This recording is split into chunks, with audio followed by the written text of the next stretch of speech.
We'll give everybody a couple minutes to get going.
Mary, are we waiting?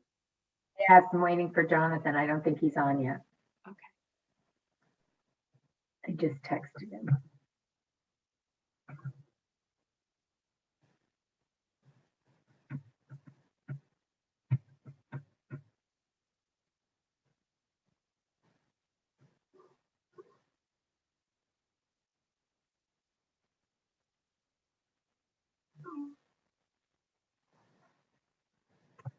Okay, I think we're going to begin.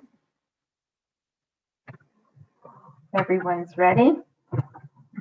Good morning, everyone. I'm going to convene the Public Health Committee meeting for Friday, March 12th. Begin by any remarks. I'm Senator Mary Darty Abrams. I represent the 13th District, and I have the pleasure of co-chairing this committee. My only remarks this morning are that we have a long agenda. However, this weather's been beautiful. I know how hard all of you work. And so I want to encourage you to find some time, even if it's only 10 minutes, since we are the Public Health Committee, to try to get out and get a little sunshine, because you all deserve that. And I hope that you're all taking care of yourself through this busy time. So I don't see Representative Steinberg yet. So Senator Summers, did you have any opening remarks? Good morning, everybody. My name is Heather Summers, and I am the senator from the 18th District. I have the pleasure of being the former chair, now ranking member of the Public Health Committee, and I'm looking forward to the debate that we will have on this very large agenda this morning. And I echo what the senator has said. If you have 5 minutes in between the endless Zooms that we're all on, please go out. Looks like it's going to be a gorgeous day.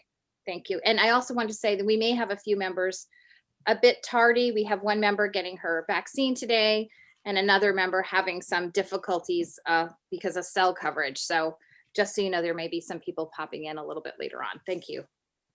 Thank you, Senator. And yes, I know there's people who are stretched between meetings, so we will be leaving the votes open at the end of our meeting today. So I know everybody's doing their very best to get to all the places they need to be. Senator Wong, did you have any opening remarks?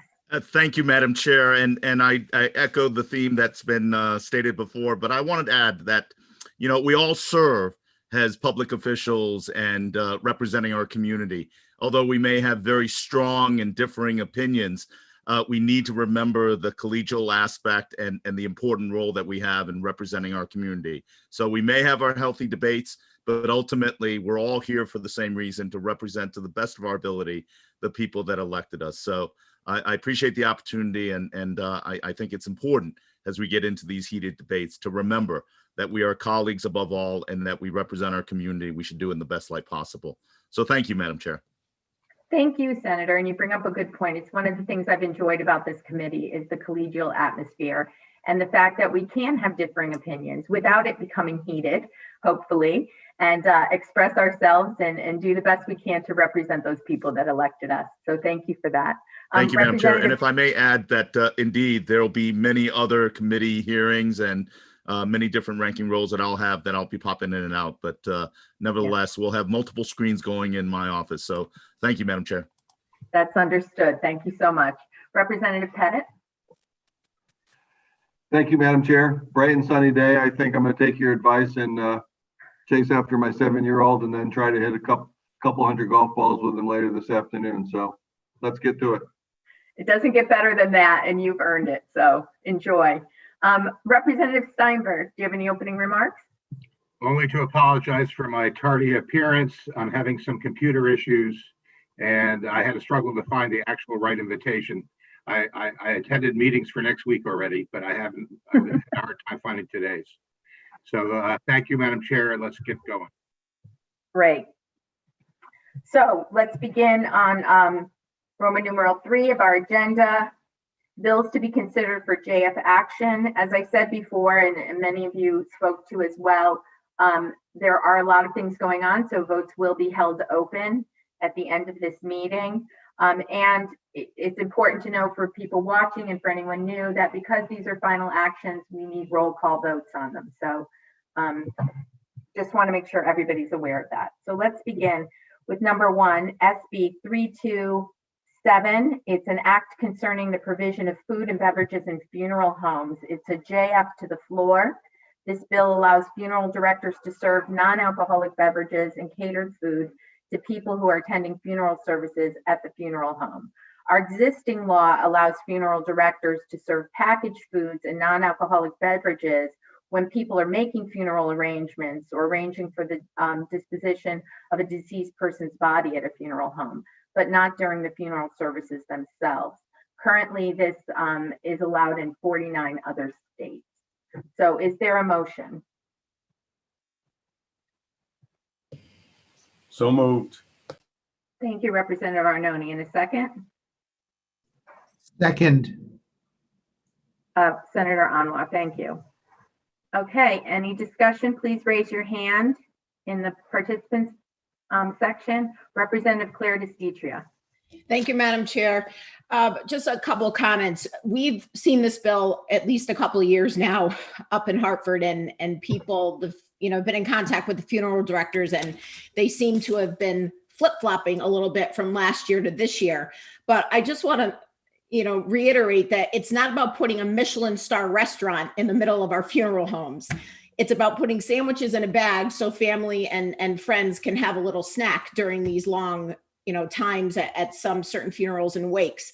And we've all been in funeral homes, unfortunately, and I have the utmost respect for what funeral directors do, but I want in and out as soon as possible. I don't want to hang out in the funeral home and have a snack.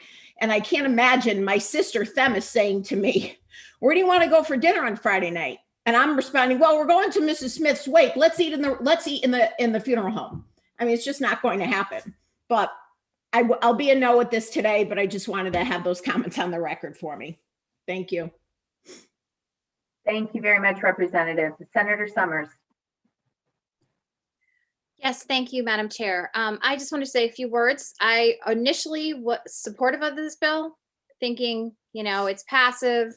Why can't we allow funeral directors to participate in this if they choose? And then I received many, many calls from my local home-owned funeral homes and the funeral directors and people that are actually working, preparing the bodies, etc.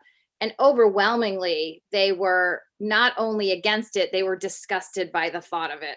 And these are our local folks who, they've employed our fellow neighbors and friends, and they also have helped many of our families during really tragic and difficult times. So I'm going to honor them, and I'm going to be a no on this today, because it appears that it's the larger chains in the cities that really want this, and our local folks are adamantly against it. So I'm a no. I just wanted everyone to know that for the record. Thank you. Thank you, Senator Summers. Representative Berger-Dravallo. I will keep it pretty brief because I actually have to echo what Senator Summers said. And speaking to single funeral home in my district, the concern is that, to be clear, does have other funeral homes outside of my district. That for corporations, this is easy for them to handle. For a smaller mom and pop kind of operation, it is more difficult. He has expressed concern that this will create a competition in his other districts that is not something that he can compete with in any way, especially if his primary concern is actually similar to what Senator Summers discussed, and that is not being able to manage having food in this space. So I will be a no in support with my constituents. Madam Thank Chair, you, could we, Representative. whoever got the background noise, could they go on mute? Yes, I think it might have been the speaker having that problem. So thank you, though. Representative Arnone. Thank you, Madam Chair. I want to take the opposite view of this. Both of our funeral homes, over 100 years old, family businesses. They're part of our community. They have no problem with this at all. And they cite new trends in funerals. And the younger generations aren't waking people like we did. It's more of a celebration. Things are different. They do want to hang around at some of these funeral homes to talk to friends, to be with family. As we all know, weddings and funerals are where our families get together the most. And to make an atmosphere that's relaxing and to celebrate the life of the deceased is what the new trends in funerals are. So I totally support this. And if funeral homes are going to move forward into the new generations, they have to change. And this bill will help them change. Thank you. Thank you, Representative. Representative Zupkis. Hi, thank you, Madam Chair. Good morning. I just wanted to say I will be supporting it. Last year, my funeral homes were against it. And this year I actually spoke to him and they did not have a problem with it. So I don't know what necessarily changed in their minds, but I was a no, but my funeral home, because it is an option, they are fine with it. So I will be supporting it. When I was a no, now I'm a yes. Thank you. Thank you, Representative Zupkis. Senator Anwar. Thank you, Madam Chair. Thank you so much. I'm going to be supportive, and I just want to just share the funeral homes in my district. I had the opportunity to reach out to them last year and this year as well. And there were no concerns. They were actually very supportive. They requested that we actually pass this. And these are not like big chain funeral homes. These are actually funeral homes which have been family owned. And then think about how the society is right now. Even if we look at our own family, we have, all of us may have families spread all over the country. And if there's a negative situation that happens, somebody passes, people come from all different parts of the country and then have to go through travel challenges. And we just want to make sure that they are hydrated and nourished well enough to be able to sustain, and that shouldn't be their first concern. The first concern is to be with the family, and then of course to be able to have something to be able to eat and survive, if you will, from the nourishment perspective. This is something that 49 other states have recognized, and I can tell you no major disasters have happened in 49 states. And that's some interesting observation. And suddenly the fear that the disaster is going to happen in Connecticut, if we give the option, only the option, it's not mandated, but it's an option for people to make a choice when they're making the choice, and that choice is not even available. So if people don't want a choice, they have every reason not to take it. But why are we restricting some families who may have that option available? So I would be supporting it, and I hope others look at it as an option for the grieving families. Thank you again, Mayor. Thank you, Senator. Representative Jenga. You hear me? You're echoing. I'm having some technical difficulties here.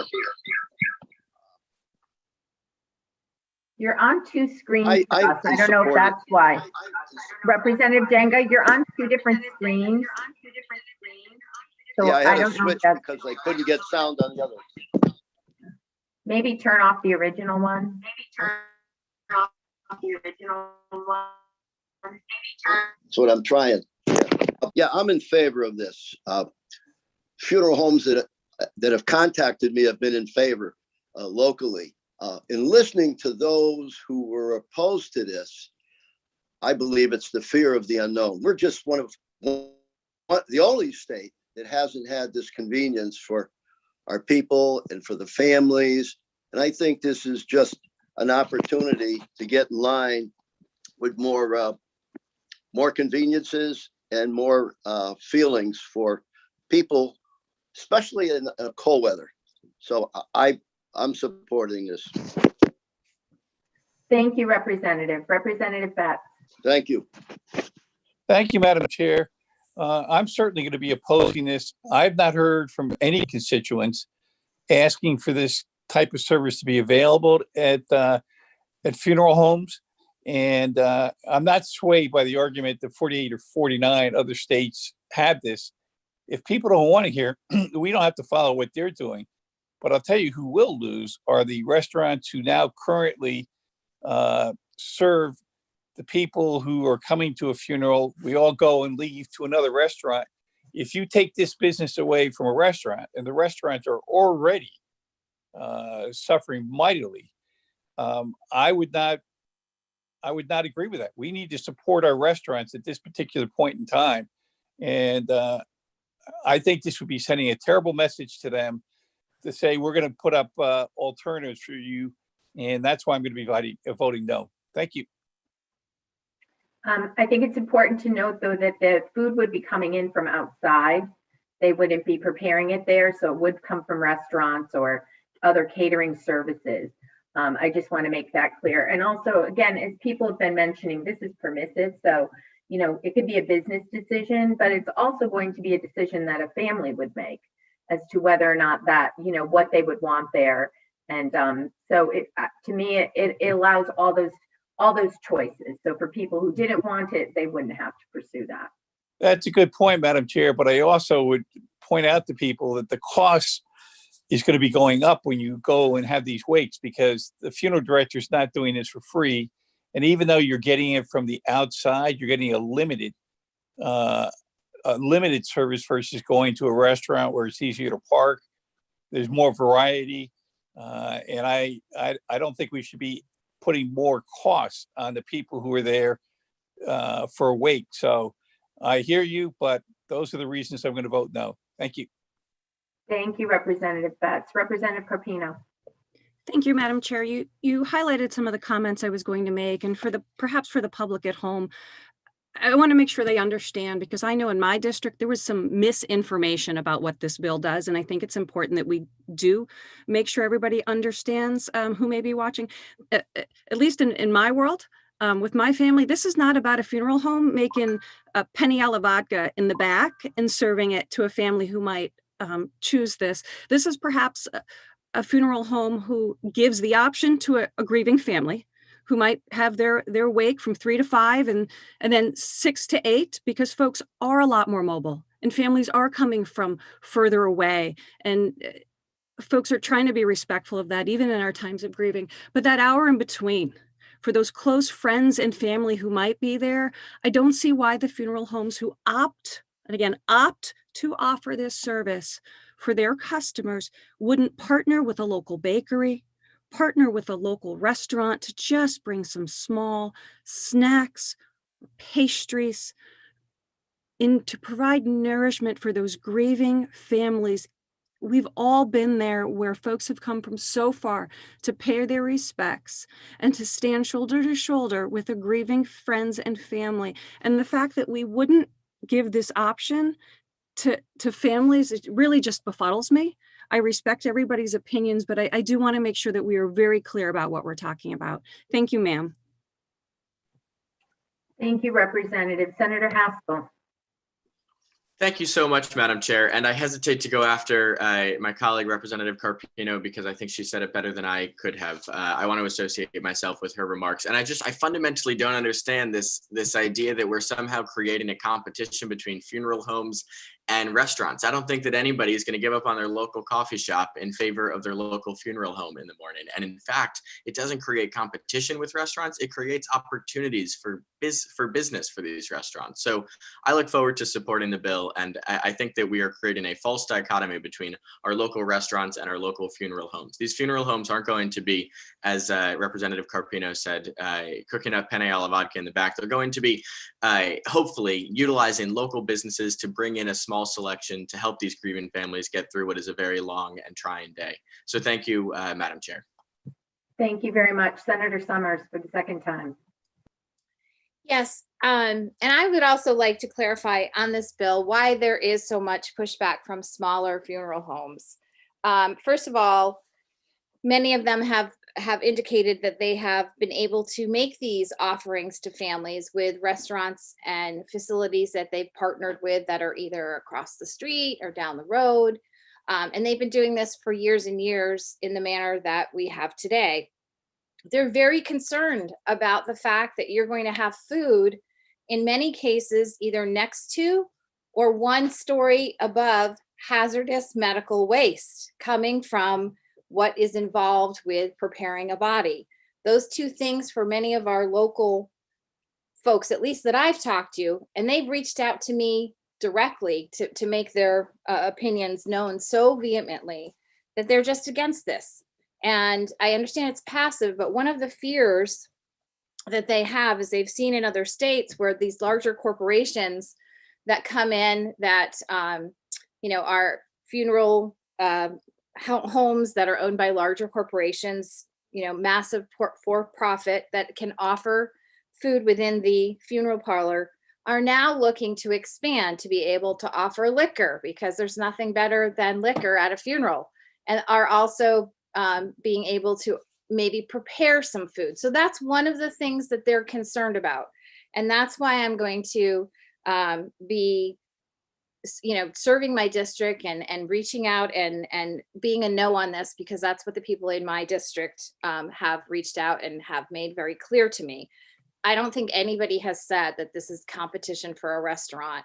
That hasn't been mentioned. And I don't think that's the case at all. But it's just whether we feel that it's appropriate to be serving food. You wouldn't be serving food in a hospital next to where you have medical waste. You just wouldn't. So that's just something that I think needed to be said. And I think it's false to say that people are voting on this because they think it's competition for restaurants, because I do not believe that's the case. So I just wanted that to be clear. Thank you. Thank you, Senator. Representative Arnone for the second. Sorry, Madam Chair, thank you. And not to drag this out, but the part about medical waste and serving food in hospitals, and that's exactly what we do in hospitals. It's no different at all. You're within a floor.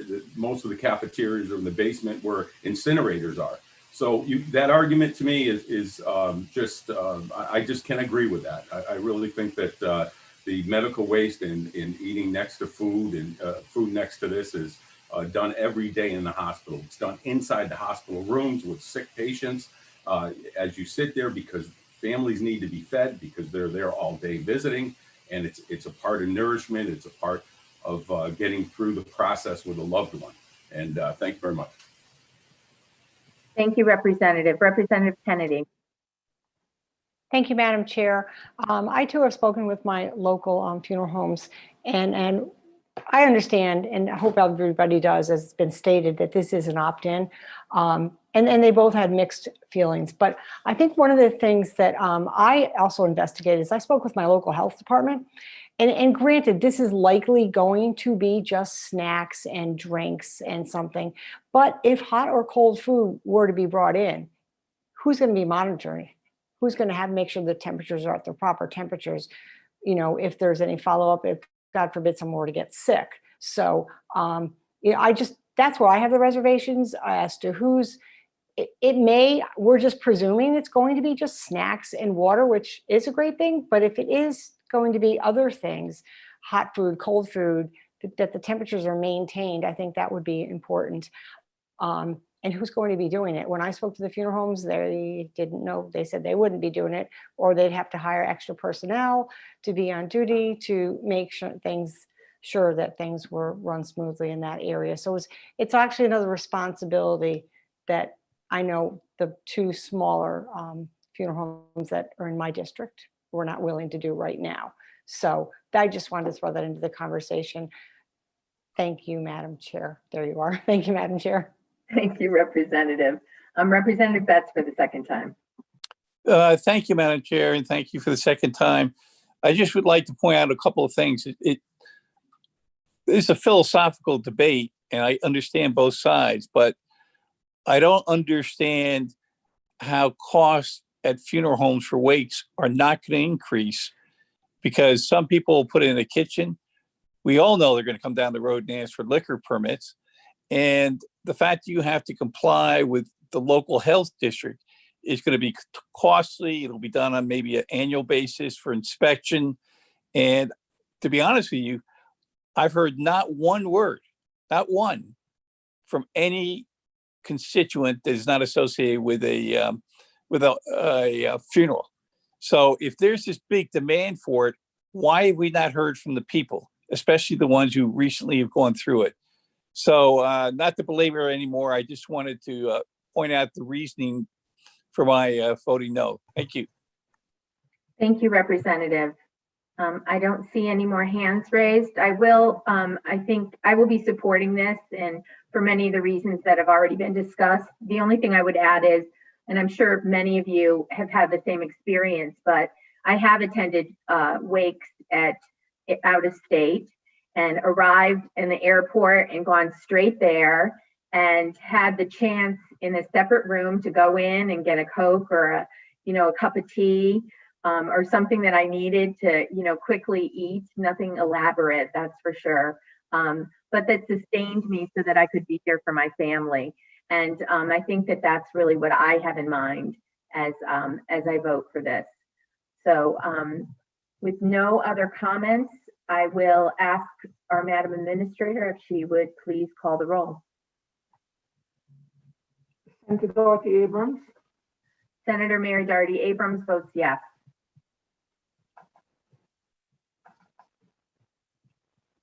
Representative Steinberg. Representative Steinberg votes no. Senator Anwar.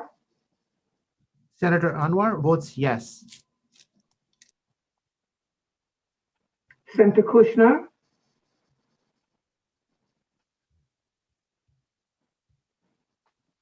Representative Gilchrist, Representative Gilchrist votes yes. Senator Wong, Senator Tony Huang votes no.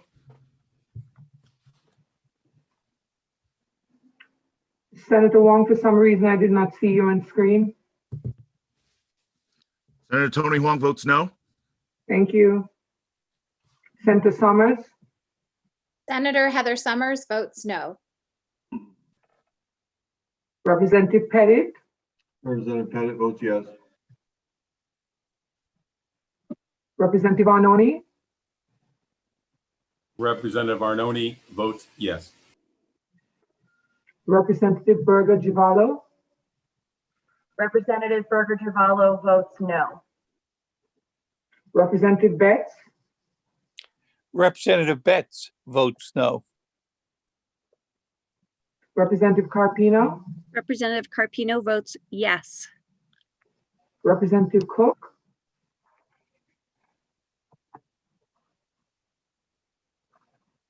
Representative Dauphiné, Representative Dauphiné votes yes.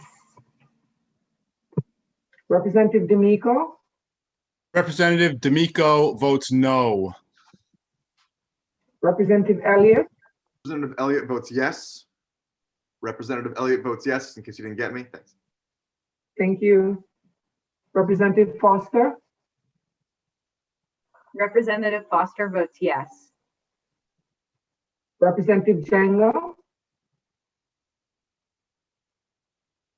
Representative Jenga votes yes. Representative Green,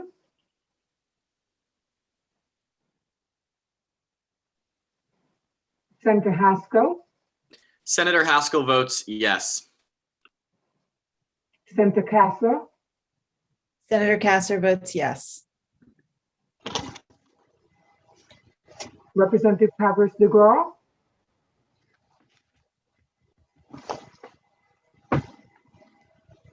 Representative Kennedy, Representative Kennedy votes no. Representative Clarice Dietrich, Representative Clarice Dietrich votes no. Representative Lenahan, Representative Linehan votes yes. Representative McCarthy, Representative McCarty votes yes. Senator Moore, Senator Moore votes no. Representative Parker, Representative Parker votes yes. Representative Ryan, Representative Ryan votes yes. Representative Scanlon,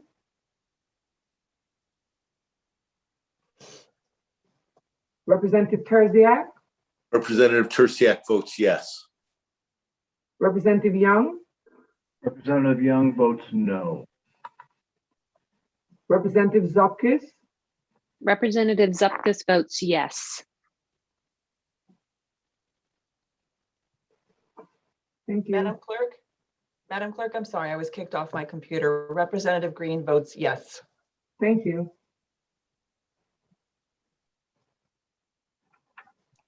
Just to remind everyone, Madam we're going to Clerk, be can holding you votes just- open. Oh, I'm sorry. I was just going to ask, Madam Clerk or Madam Administrator, could you please just read through the names that didn't vote, just to make sure if they were having trouble? Representative Pavris DeGraw,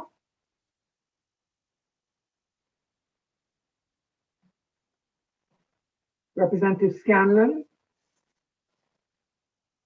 Senator Kushner, and Representative Cook. Okay, thank you. And could you just tell me which bill? I was logging in the middle of that and I got disconnected from one to the other. It's the first bill, Representative Cook, the funeral home, food and beverage in funeral home. 326. Representative Cook votes yes. Thank you. And as Representative Steinberg began to say, we will be leaving the votes open. So number 2 is Senate Bill 847, an act concerning newborn infant health screening. It's a JFS to the floor. The substitute language was just to include midwives in both section A and B. It was inadvertently left out, so it was just to make it consistent through the bill. This bill makes various changes to the state's newborn screening program. It extends it to nurse midwives and midwives to do the newborn screening, to abide by the newborn screening requirements. It gives a timeline to perform the screenings. They must be done between 24 and 48 hours after the newborn's birth. If it's not done, the specimens must be sent to the DPH lab within 24 hours after collection. And if for some reason it's not done, that those people who are required to do it must notify DPH within 72 hours of the newborn's birth if the specimen was not collected in this time frame and the reason for it. Is there a motion to move this bill as a JFS to the floor? So moved. Representative Bennett. Representative Tursiak seconds. Thank you. Is there any discussion? I don't see any hands. Oh, thank you. Representative Carpino. Thank you, ma'am. Can you confirm that this is LCO 5049? It's a little tougher to do as we're getting multiple emails, and I want to make sure that I'm looking at the most current draft. Thank you. I will defer to LCO. Can you confirm that? Yes, just a moment, Madam Chair. Okay.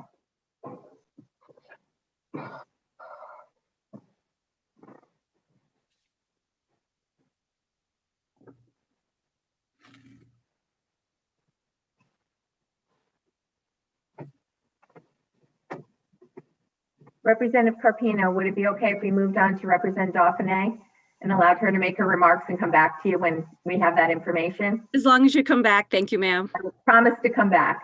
Representative Dauphiné. Thank you, Madam Chair, and good morning, everyone. I just wanted to ask if we could have some consideration and maybe perhaps even a hold on this bill. I have some midwives that have asked for some consideration and leeway on the time. They have no problem with doing the test and apparently have been doing it, but they asked if they could have the 72 hours versus the 48, given the way they see their patients post-op. And I wondered if that was an opportunity there to accommodate that. I don't know if there's an opportunity to accommodate that, but certainly if this bill were to pass, Representative Dauphiné, I have no problem speaking with DPH about that, or if you would like to do so, or we could do so together. I would really appreciate that. It was just one request. And like I said, and I guess in the past, it hasn't been a mandatory test, but they've been doing it anyway. So they have no problem doing it. They just wanted a little more consideration on the time. I think that's worthy of a conversation so that we can find out if that's possible or if there's a reason why it wouldn't take DPA. So I will be voting no just to flag it, but I look forward to that conversation. Thank you, Madam Chair.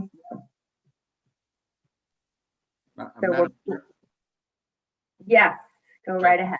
Just returning to that, it is LCO 5049. So Representative Carpino, the floor is yours. Thank you, ma'am. And Nick, thank you very much. Then, ma'am, I raised some concerns and some questions to the agency directly during the public hearing, and I've yet to receive an answer that accurately explains it. So, to that end, I'd like to make what I hope is a friendly amendment via voice and strike, and if you want to look at it, a few words on lines 19 and 20.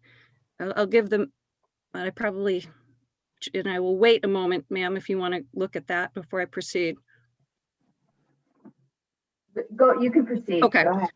So I raised the question as to why the Secretary of OPM was involved. I agree with the concept. I support everything in this bill and would otherwise be a yes, but I have a real concern with the Secretary of OPM having authority in these tasks. The only explanation I got is that we are moving it from a different section of the bill. And while that may be accurate, that does not answer my question. The Commissioner of Public Health and the commissioners before her have been very well versed in exactly what they do, which is public health. our secretaries of OPM, while I may not have always agreed with their decisions, are well versed in what they do, which is very much not public health. So to that end, my verbal amendment would be to strike on lines 19 and 20 and subject to the approval of the Secretary of the Office of Policy and Management. Thank you, Representative Carpino. Do we have a motion for that amendment? I believe we need a motion, correct? I made the amendment, ma'am. I could be more clear. I moved to amend and subject to the approval of the Secretary of Policy and Management by striking that language. Thank you, Representative Carpino. And Representative Betts seconds it. Is there any discussion? I do remember you bringing up that point, Representative Carpino, when we were in the public hearing. And I know that there wasn't an answer at that time, so I'm glad that you shared that with us. Representative Steinberg. Thank you, Madam Chair. I'm just speculating here, but any reference to OPM typically has the money connotation. Perhaps there was some concern that without OPM's approval that we would run afoul of some budget line. I'm purely speculating here. Should have done some research, but I'm not so sure that's a sufficient reason not to strike the line. Thank you, Madam Chair. Thank you, Representative. Representative Foster. I was just going to second what Representative Steinberg said. So the newborn screening test that they're due, the actual testing thing doesn't have like the testing card that they use to collect the blood samples for testing. I don't think would change cost-wise, but the analysis of the test has a fiscal impact. So if we're adding on more tests, the cost to analyze the results would cost something more, I'd imagine. Not saying that if there's something that's urgent that should be tested in children, that we discover anything that shouldn't be, that should be a reason not to do it. But I'm certain that it's related to the cost of different tests, like, if that makes sense. I think that was said though, wasn't it, in the meeting? I don't remember, but I feel like that came up at some point. But yeah, I think that it has to do with the cost of the tests. But thank you. Thank you very much, Representative Betts. Thank you, Madam Chair. I very much support this bill, but I'm going to say no because I think it's risky and frankly a little unsettling not to have Representative Carpino get a response from DPH. And they certainly have had time to be able to do that either verbally or by writing. I think it's a valid concern, and until we get some reassurance that it is not the problem that's been raised or posed by Representative Carpino, I will be voting no, although I do support the bill. Thank you. Madam Chair, I have that assurance. I just heard from DPH. Yeah. They confirmed Representative Foster's and my supposition. Apparently, it was moved from Section C to Section A and reflects current law. So it is not effectively a change. It's a movement from one section to the other to be appropriate in the context of this bill. It does not represent a change in terms of how we've administered this program in the past.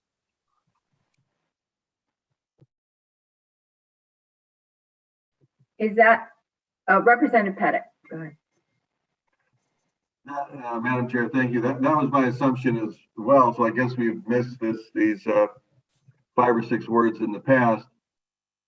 And I'm not sure it's logical because if we're screening newborns to prevent lifelong problems that can cost thousands or millions of dollars or save somebody's life, and if the public health experts deem them to be medically necessary and critically important, it doesn't seem that the ability to override or approve should rest in the hands of OPM.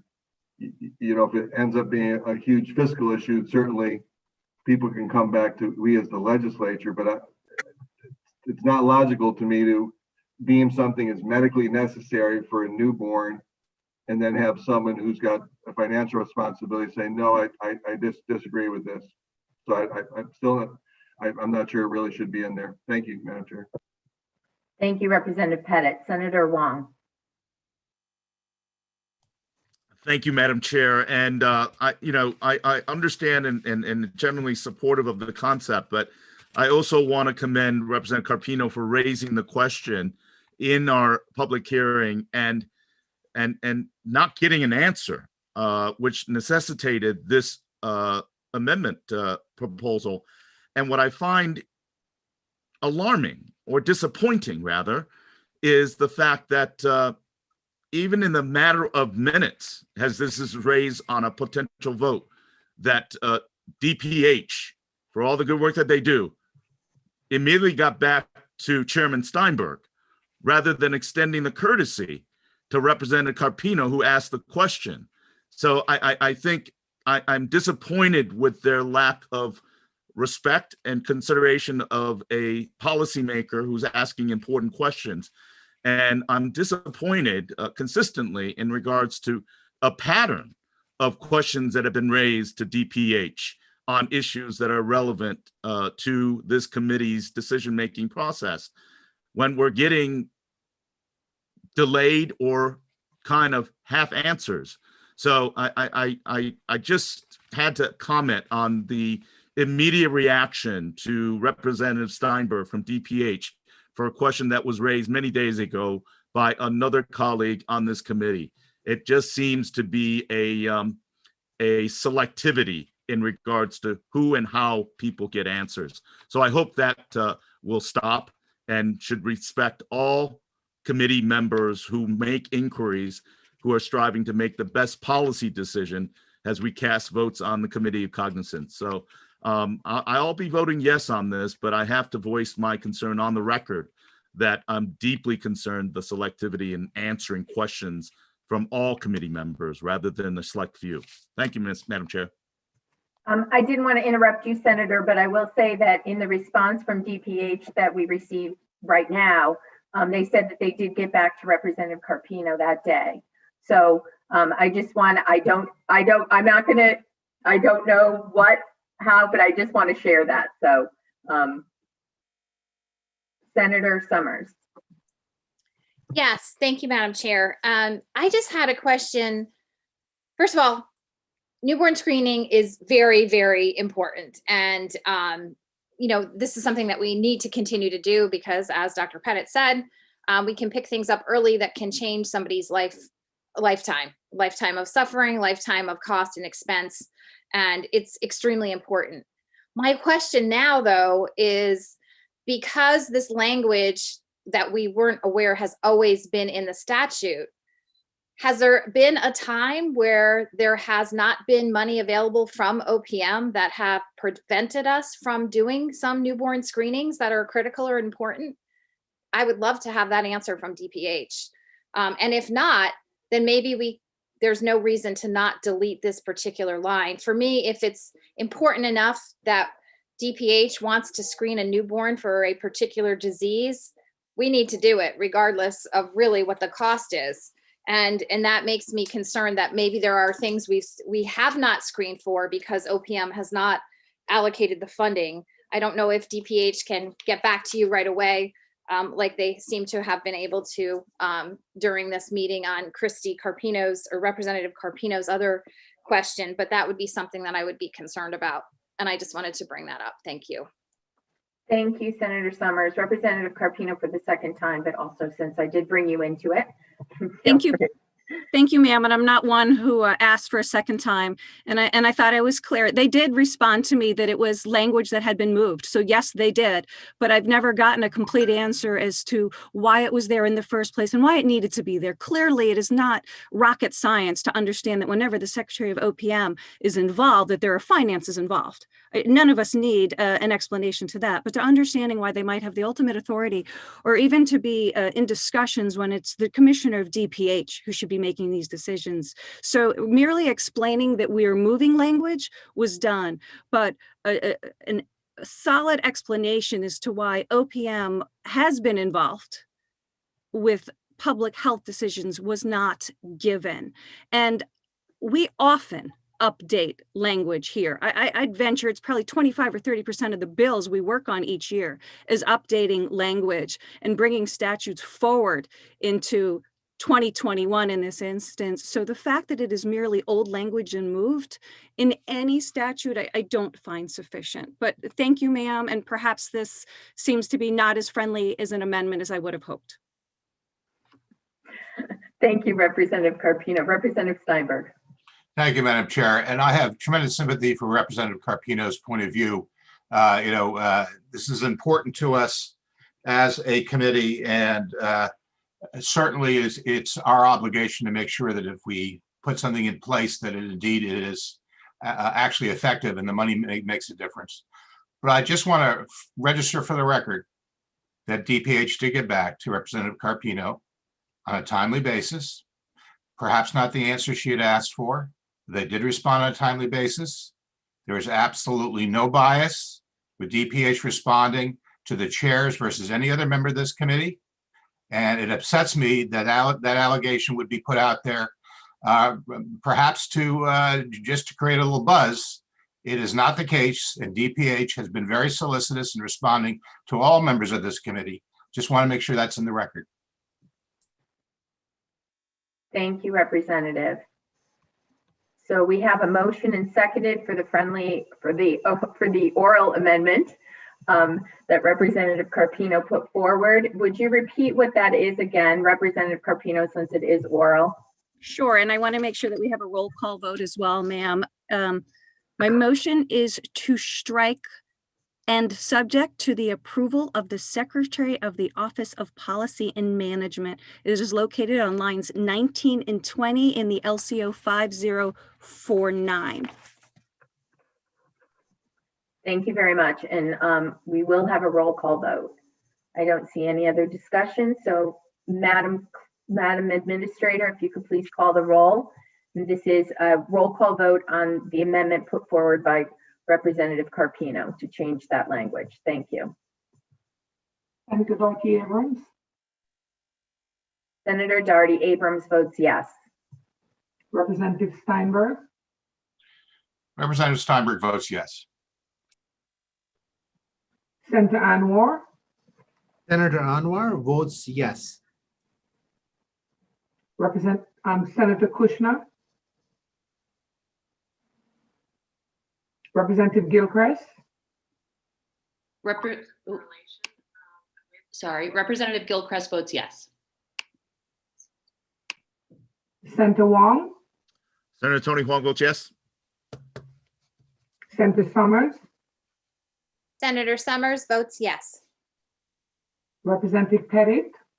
Representative Pettit votes yes. Representative Arnone. Representative Arnone votes yes. Representative Berger Givallo. Representative Berger Givallo votes yes. Representative Betts. Representative Betts votes yes. Representative Carpino. Representative Carpino votes yes. Representative Cook. Representative Cook votes yes. Representative Dauphiné. Representative Dauphiné votes yes. Representative D'Amico. Representative D'Amico votes yes. Representative Elliott. Representative Elliott votes yes. Representative Foster. Rep Foster votes yes. Thank you, Representative Carpino. Representative Django. Representative Django votes yes. Representative Green. Representative Green votes yes. Senator Haskell. Senator Haskell votes yes. Senator Kasser. Senator Kasser votes yes. Representative Cavros DeGraw. Representative Cavros DeGraw votes yes. Representative Kennedy. Representative Kennedy votes yes. Representative Tara Desditria. Representative Claire Desditria votes yes. Representative Lenahan. Representative Linehan votes yes. Representative McCarthy. Representative McCarty votes yes. Senator Moore. Senator Moore votes yes. Representative Parker, Representative Parker votes yes. Representative Ryan, Representative Ryan votes yes. Representative Scanlon, Representative Terziak,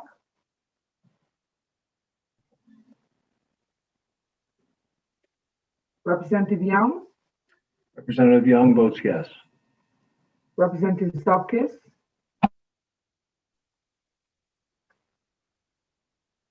Representative Zupkis votes yes. Senator Kushner,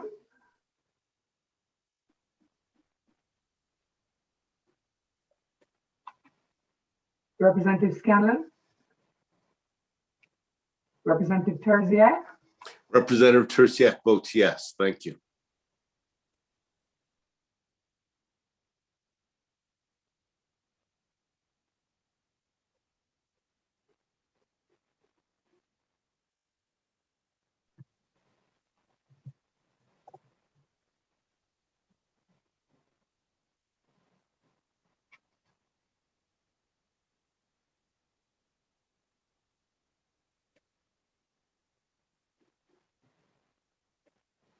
When you're ready, Madam Administrator, please share the tally.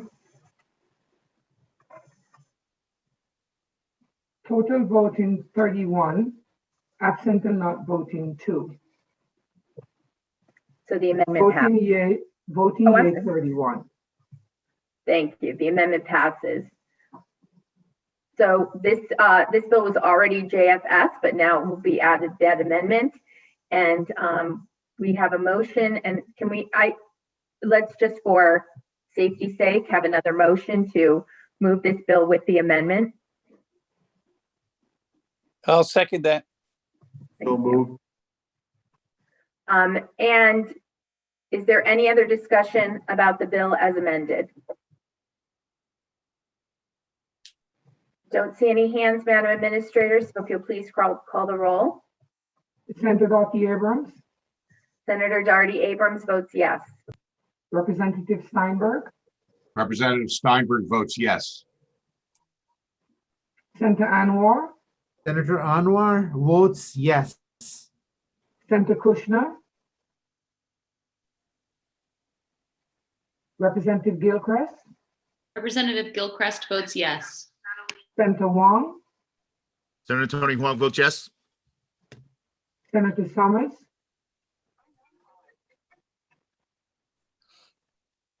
Representative Pettit, Representative Pettit votes yes. Representative Arnone, Representative Arnone votes yes. Representative Berger Givallo, Representative Berger Givallo votes yes. Representative Betts, Representative Betts votes yes. Representative Carpino, Representative Carpino votes yes. Representative Cook, Representative Cook votes yes. Representative Dauphiné, Representative Dauphiné votes no to flag. Representative D'Amico, Representative D'Amico votes yes. Representative Elliott, Representative Elliott votes yes. Representative Foster, Representative Foster votes yes. Representative Jenga, Representative Jenga votes yes.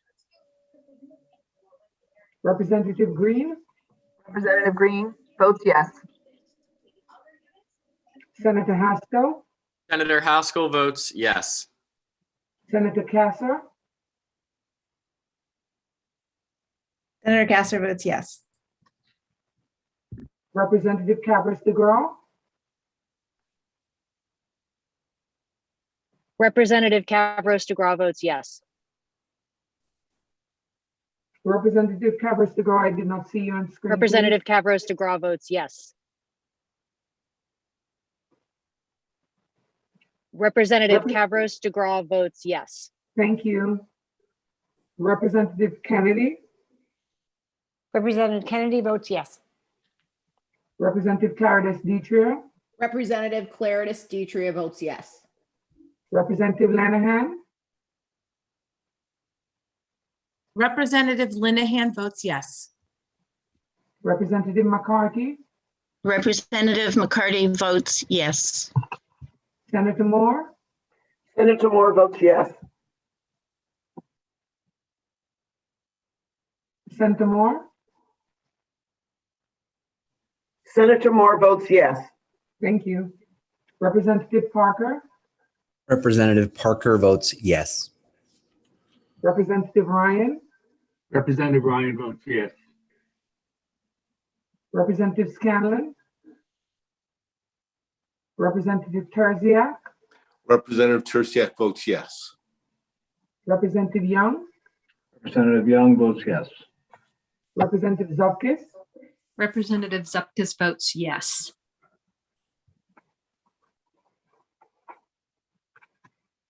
thank you. Madam Chair, Did you want to go through anybody who you missed who didn't respond? Make sure. Senator Kushner, Senator Summers, Representative Scanlon. Thank you, Madam Administrator, and votes will be kept open. So let's move on to number 3. Excuse me. SB 922, an act concerning revisions to statutes pertaining to discharges of in residential care homes. This will allow residential care homes to qualify for as home and community-based settings under federal regulations. In order to do that, they must have comparable rights to tenants under landlord-tenant laws. So this would allow us to continue to be in line with federal requirements so that federal funding for Medicaid services would be available. Are there any questions or comments from the committee? Do you need a motion, Madam? Oh, thank you, Representative Betts. Do we have a motion? I'll make that motion. Second. Thank you. Is there any discussion? Seeing none, Madam Administrator, would you please call the roll? Senator Darcy Abrams, Senator Darty Abrams votes yes. Representative Steinberg, Representative Steinberg votes yes. Senator Anwar, Senator Kushner, Representative Gilchrist, Representative Gilchrist votes yes. Senator Wong, Senator Tony Huang votes yes. Senator Summers, Senator Summers votes yes. Representative Pettit, Representative Pettit votes yes. Representative Arnone, Representative Arnone votes yes. Representative Berger Javallo, Representative Berger Javallo votes yes. Representative Betts, Representative Betts votes yes. Representative Carpino, Representative Carpino votes no. Representative Cook, Representative Cook votes yes. Representative Dauphiné, Representative Dauphiné votes yes. Representative D'Amico, Representative D'Amico votes yes. Representative Elliott, Representative Elliott votes yes. Representative Foster, Representative Foster votes yes. Representative Jenga, Representative Jenga votes yes. Representative Green, Representative Green votes yes. Senator Haskell, Senator Haskell votes yes. Senator Kasser,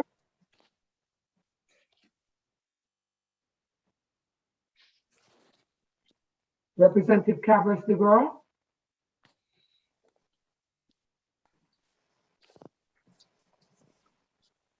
Representative Kennedy, Representative Kennedy votes yes.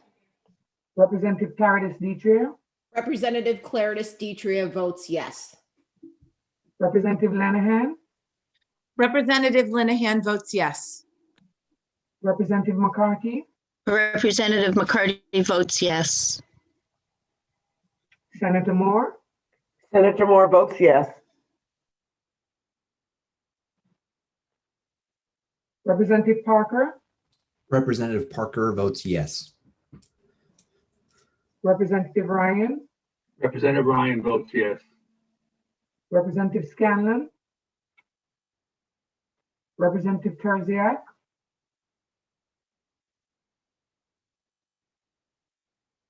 Representative Young, Representative Young votes yes.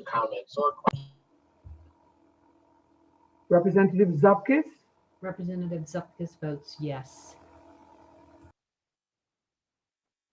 Representative Young, Thank you, you as well. Representative Young votes yes. And happy birthday. Representative Terziak,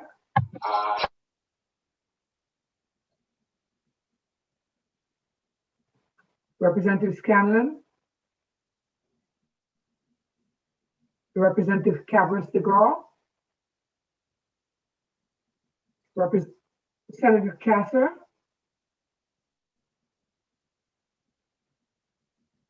Senator Kushner, Senator Anwar, Senator Anwar votes yes. Representative Terziak,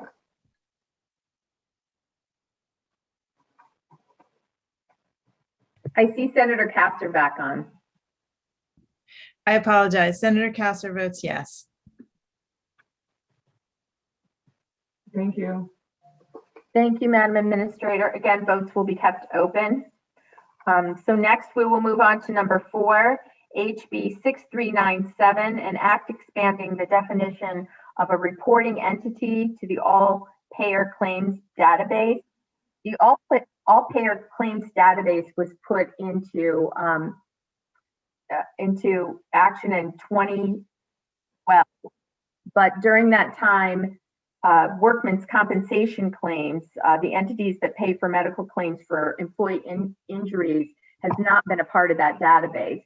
So we've really left out for the Office of Health Strategies a significant portion of what's happening in our insurance industry and how people are getting their services done. So understanding how those different payments contribute to medical costs is an important part of what we've charged the Office of Health Strategies to do. So they're asking to include the workman compensation claims as part of that all payer claims database. Is there a motion to JF this to the floor? So moved. Second. Thank you. Any discussion? Second. Seeing no discussion, Madam Administrator, would you please call the roll? Senator Darty Abrams, Senator Darty Abrams votes yes. Representative Steinberg, Representative Steinberg votes yes. Senator Anwar, Senator Anwar votes yes. Senator Kushner, Representative Gilchrist, Representative Gilchrist votes yes. Senator Wong, Senator Summers, Representative Pettit, Senator Pettit votes no. Representative Arnone, Representative Arnone votes yes. Representative Berger Givallo, Representative Berger Givallo votes yes. Representative Betts, Representative Betts votes no. Representative Carpino, Representative Carpino votes no. Representative Cook, Representative Cook votes yes. Representative Dauphiné, Representative Dauphiné votes no. Representative D'Amico, Representative D'Amico votes yes. Representative Elliott, Representative Elliott votes yes. Representative Foster, Representative Foster votes yes. Representative Django, Representative Jenga votes yes. Representative Green, Representative Green votes no. Senator Haskell, Senator Haskell votes yes. Senator Casser, Senator Casser votes yes. Representative Cabras DeGraw, Representative Cabros DeGraw votes yes. Representative Kennedy, Representative Kennedy votes no. Representative Clarice Dietrich, Representative Clarice Dietrich votes no, sorry, no. Representative Lenahan, Representative Linehan votes yes. Representative McCarthy, Representative McCarty votes no. Senator Moore, Senator Moore votes yes. Representative Parker, Representative Parker votes yes. Representative Ryan, Representative Ryan votes yes.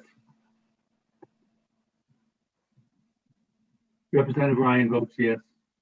thank you. Representative Scanlon, Representative Terziak, Representative Young, Representative Young votes yes. Representative Zupkis, Representative Zupkis votes no. Senator Kushner, Senator Wong, Senator Summers, Senator Summers votes no.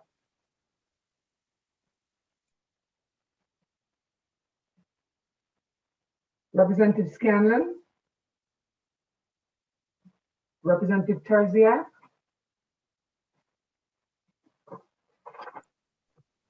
thank you, Madam Chair. Thank you, Madam Administrator. Again, votes will be left open. Moving on to number 5, HB 6398, an act concerning various revisions to statutes concerning the Department of Mental Health and Addiction Services. This bill makes various changes to the DEMIS-related statutes, including allowing Whiting Forensic Hospital patients to be present during searches of their personal belongings. It also expands the membership of the Whiting Forensic Hospital Advisory Board to include 2 individuals with psychiatric disabilities. And lastly, it establishes a single electronic health record system, which would allow them to improve care and be more efficient and cost saving by becoming a single healthcare entity. I move that we JF this bill. Thank you. Thank you. I just wanted to also let people know that the substitute language at this point is just over a typo that happened in the federal citation code. So Then I'll make a motion to JFS then. Thank you so much, Representative Beth. And I second that motion. Thank you. Is there any discussion? Seeing none, I'm sorry, Senator Summers, go right ahead.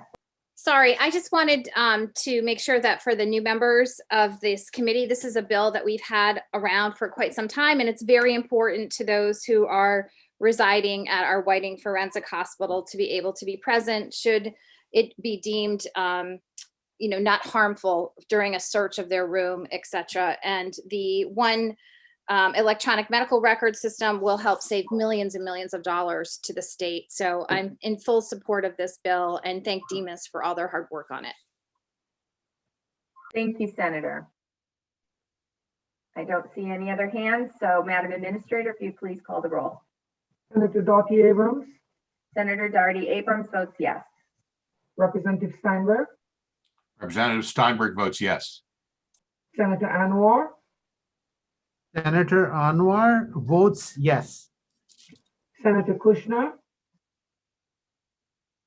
Representative Gilchrist, Representative Gilchrist votes yes. Senator Wong, Senator Summers, Senator Summers votes yes. Representative Pettit, Representative Pettit votes yes. Representative Arnone, Representative Arnone votes yes. Representative Berger Givallo, Representative Berger Givallo votes yes. Representative Betts,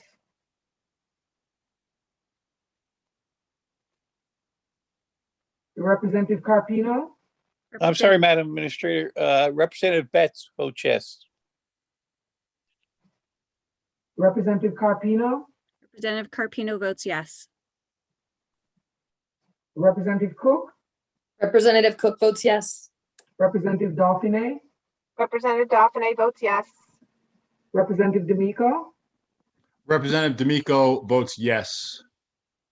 Representative Elliott, Representative Elliott votes yes. Representative Foster, Representative Foster votes yes. Representative Django, Representative Jenga votes yes. Representative Green, Representative Green votes yes. Senator Haskell, Senator Haskell votes yes. Senator Kasser, Senator Kasser votes yes. Representative Cabras DeGraw, Representative Kennedy, Representative Kennedy votes yes. Representative Clarice Detrier, Representative Clarice Detrier votes yes. Representative Lenahan, Representative Linehan votes yes. Representative McCarthy, Representative McCarty votes yes. Senator Moore, Senator Moore votes yes. Representative Parker, Representative Parker votes yes. Representative Ryan, Representative Ryan votes yes. Representative Scanlon, Representative Terziak, Representative Young, Representative Young votes yes. Representative Zupkis, Representative Zupkis votes yes. Senator Kushner, Senator Wong, Representative Cabras DeGraw, Representative Cabros DeGraw votes yes. Representative Scanlon, Representative Terziak,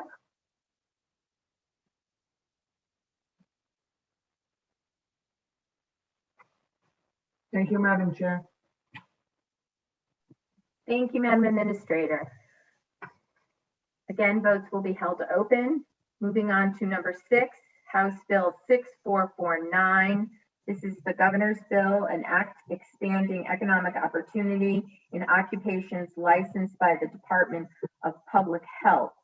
This bill requires DPH to issue an occupational or professional license or credentials to a state resident or spouse of an active duty service member permanently stationed here if that person holds valid credentials in at least one other jurisdiction and has practiced under the credentials for at least 1 year, that the person is in good standing in all jurisdictions and has no disciplinary history, that they satisfy any background, character, or fitness check required of other applicants, and they pay any licensure fees. Among other things, the bill allows DPH to require any such person to pass an examination required of other applicants and to deny an application if it's found that it's in the state's best interest to do so. The bill also requires the DPH commissioner to convene working groups to determine whether Connecticut should join any interstate licensure compacts. And that would be, those recommendations would be due January 15th of 2022. It also asks that the DPH commissioner to report to the Public Health Committee with any recommendations on whether it would be in the state's best interest to replace any state exams for health professionals with tests by national organizations that DPH deems acceptable, reduce any experience or training requirements while increasing testing of applicants' knowledge or skills. And this report would also be due in January 15th of 2020. I move that we JF this, Madam Chair. Thank you, sir. So we have a motion to JF it to the floor. Is there a second? Second, please. Thank you. Is there any discussion? Representative Steinberg. Representative Steinberg, go ahead. I didn't have a question. I was just trying to second. Is there an amendment on the bill? Let's have the conversation first. Okay. Representative Claire DeStitria. Thank you, Madam Chair. Couple questions for clarity. I don't see anywhere in this bill that states someone coming into Connecticut that their credentials need to be the same, equivalent to Connecticut's or better. Did I miss that anywhere? Well, I think that that would come under the part about DPH being able to deny an application if they feel it wouldn't be in the state's best interest. So I think if they see that the credentialing isn't what we would accept as in the state's best interest to have that person come in, that's how I interpret that. Okay, I mean, maybe we could get clarification on that, because I wouldn't want, if we have our credentials and they're strict, we wouldn't want someone coming into our state with subpar education or training, then that would put our residents at risk. So I understand that that's your interpretation, and I hope you're correct. I just want to make sure that that's the case. I too hope I'm correct. And but I will say in general, I think that there are some questions around this bill, and we have been in discussion with the governor's people. So, and I think that if this bill should pass out of committee, we have their assurance that those discussions would continue and that we would continue to refine it in a way before we ever brought it out on the floor that answered those kind of questions like you bring up, Representative. Okay, thank you, Madam Chair. I'll hold you to that. You certainly should. Senator Summers. Yes, thank you, Madam Chair. While I am supportive of this bill in concept, I do think that it needs a little bit more refinement. I'm also concerned about potential amendments to this bill on that would include other bills that we had decided to not raise in screening.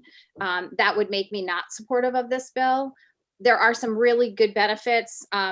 Representing one of the largest military, the only military base actually in Connecticut with 5,000 people on it.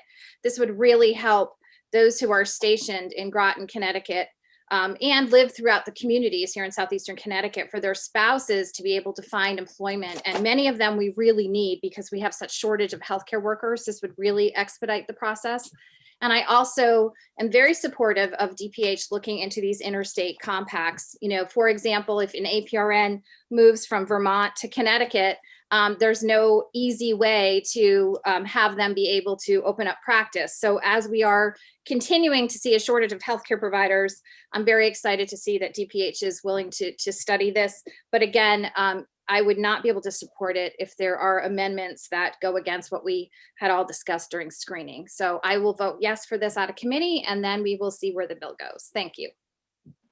Thank you so much, Senator. I think you bring up a lot of good points. One, I really do want to stress that we're talking about people who would be residents or spouses of military personnel who are permanently stationed here. We are not talking about people getting multiple licenses and living in another state and coming here to work.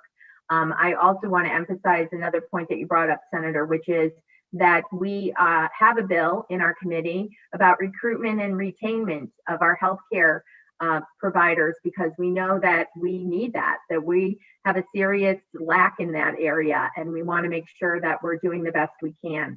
So, and I'd say lastly too, that we have to acknowledge the fact that many families now have multiple income streams. And so in order to attract people to come here and to allow them to see that Connecticut's the place they want to live and work, we need to make it available so that anybody in that family can continue to pursue their career in a reasonable way.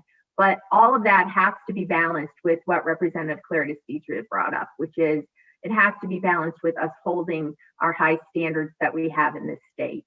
And I think that can be done. But I do think that this bill does need more refinement and that we do need to continue to work on it if it does pass out of committee. Representative Linehan. Thank you very much, Madam Chair. You know, we had this discussion previously, and I've had this discussion in the Veterans Committee as well. I believe this bill is important, and I believe that it will go a long way to helping the spouses of our veterans and enlisted members. However, I am concerned because Connecticut does have a higher standard for licensure in the healthcare industry than other states. And one of my concerns is that this language has a may language that DPH can ensure that there's testing of skills done. I recognize that DPH, they license a large swath of different professions. So it's very difficult to pick and choose one or the other with the testing or with the amount of years or hours of experience that is required to have a reciprocal license. However, I will vote this out of committee because I do believe it has its place. But I also agree that we need to work on this so that we can ensure that for those who are in the healthcare industry, who have direct contact with patients, that there is some sort of test of skills given before reciprocal license is approved. So I just think that here in Connecticut, we need to continue those higher standards. And I think that this would go a long way to doing that. So thank you very much, Madam Chair. I appreciate it. Thank you, Representative. Representative Dauphiné. Thank you, Madam Chair. And I just wanted to say that I do agree with the concept of this bill. I think it's a good, we're going in the right direction, although I do share the concerns that have been stated formally here with some of my colleagues. So I will be voting no just to flag it. I'm looking forward to the changes and seeing what it turns out to be when it gets on the floor. Thank you. Thank you, Representative Dauphiné. Representative Gilchrist. Thank you, Madam Chair. And I too echo what has been said. I would like to see more done to improve the language in this legislation. That said, at the public hearing, we did hear from a number of entities like the National Association of Social Work, AARP, and the physical therapists who support this proposal. I have received concerns from others. And in addition, at the public hearing, we heard from the Haven program. And so I do think we need to have some dialogue to strengthen up this policy, but I will be voting to move it on today because I do think it has merit. Thank you. Thank you, Representative. Representative McCarty.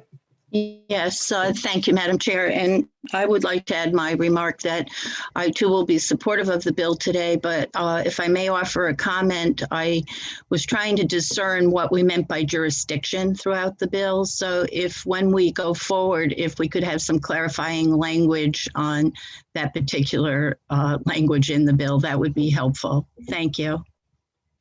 Thank you, Representative. Representative Foster. Hi, thank you so much. I feel similarly to the sentiments expressed so far. I'm particularly interested in the fact that this would be supportive of our military families, with the hopes that someday my military family members will come to the state and my sister will enjoy licensure here as well. But Section 5B, this is similar to what Representative Lanahan said. I would feel comfortable if line 21's may became a shall, and that would change all of my reticence related to this, because I think that the really rigorous national accreditations through academic institutions for health degrees sort of gets at what we're concerned about. And I feel like that single word change would make this significantly different for me. So thank you very much. Thank you, Representative Foster. Representative Steinberg. Thank you, Mr. Chair, Madam Chair, excuse me. I just wanted the committee to be aware of the fact that the chairs have expressed the concerns brought up during the hearing and subsequently to the administration. And the administration has indicated a willingness to have a further conversation should this bill pass out of committee about some of the changes that were mentioned. They remain open-minded. Their goal obviously is to enable families that are moving to Connecticut to maintain their careers, but that they are not absolutely rigid and wedded to the precise language and would be willing to have that conversation about some minor changes as long as the underlying intent of the bill remains intact. Thank you, Madam Chair. Thank you, Representative Steinberg. I echo what you said. We have already been in conversation with them and will continue to be. As we've spoken about before in this committee, a vote today to move a bill forward does not mean you're making a commitment to vote for it on the floor. So I would ask your indulgence to, if you believe in the underlying premise of this bill that we voted out today, and that you allow Representative Steinberg and I and anybody else who would like to join us continue to do work on this bill with the governor's people so that we can make it what I think has been expressed today in terms of what we would all like to see this bill become. So I'm Representative D'Amico. Thank you, Madam Chair, and I apologize for jumping in after you and your co-chair had made your remarks. But I would like to say that I appreciate I appreciate what you had to say with regards to moving this along and in the hopes that it will be made better. I just think that there are too many problems with this bill, not just with regards to passing a test, for licensure, but also I think that it's deficient in some ways regarding training requirements. I think it's deficient regarding amount of experience that certain people need to have for certain professions. I appreciate that we're going to try and make this bill better, but in the time-honored tradition of flagging legislation for our various caucuses, I believe I will be voting against this bill in order to flag it, and hopefully it will be made into a better bill down the road. Thank you, Madam Chair. Thanks, Representative D'Amico, and I hope that you continue to share your concerns about the bill with us so that we can do the best job possible as we move forward, if the bill passes. So I believe we already have a motion and a second to JF this bill to the floor. Is there any other discussion? Seeing none, Madam Administrator, would you please call the roll? Senator Darty Abrams, Senator Darty Abrams votes yes. Representative Steinberg, Representative Steinberg votes yes. Senator Anwar, Senator Anwar votes yes. Senator Kushner, Representative Gilchrist, Representative Gilchrist votes yes. Senator Wong, Senator Summers, Senator Summers votes yes. Representative Pettit, Representative Pettit votes yes. Representative Arnone, Representative Arnone votes yes. Representative Berger Givallo, Representative Berger Givallo votes yes. Representative Betts, Representative Betts votes yes. Representative Carpino, Representative Carpino votes yes. Representative Cook, Representative Cook votes yes. Representative Dauphiné, Representative Dauphiné votes yes. No to flag, I'm sorry. Representative D'Amico, Representative D'Amico votes no. Representative Elliott, Representative Elliott votes no. Representative Foster, Representative Foster votes yes. Representative Django, Representative Jenga votes yes. Representative Green, Representative Green votes yes. Senator Haskell, Senator Haskell votes yes. Senator Kasser, Senator Kasser votes yes.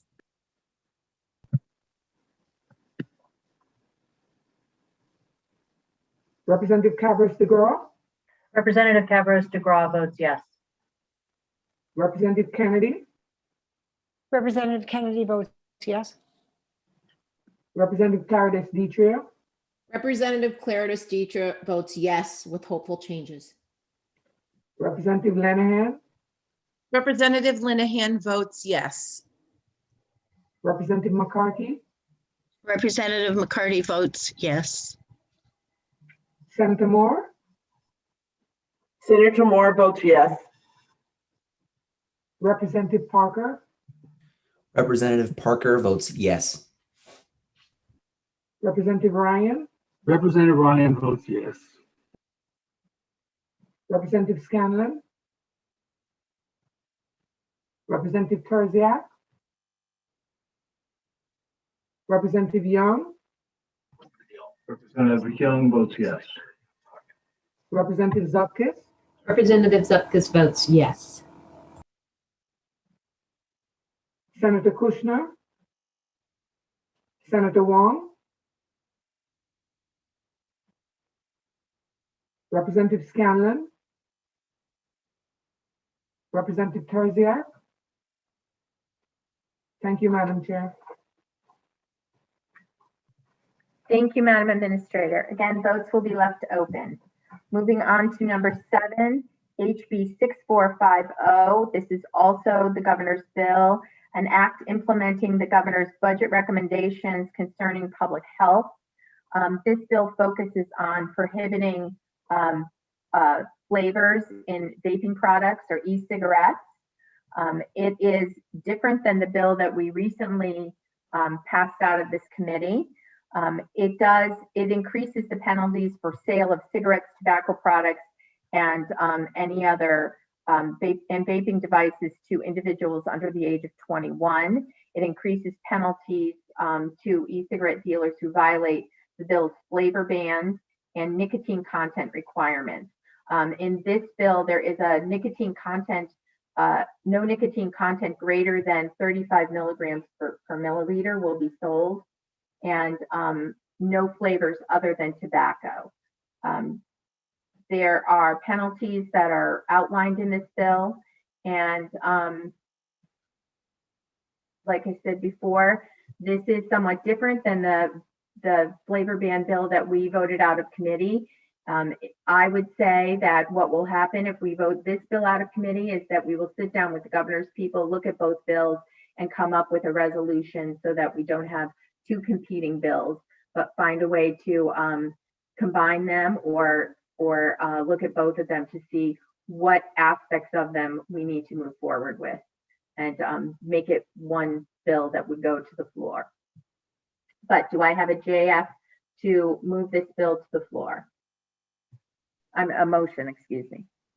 Motion, Senator Moore.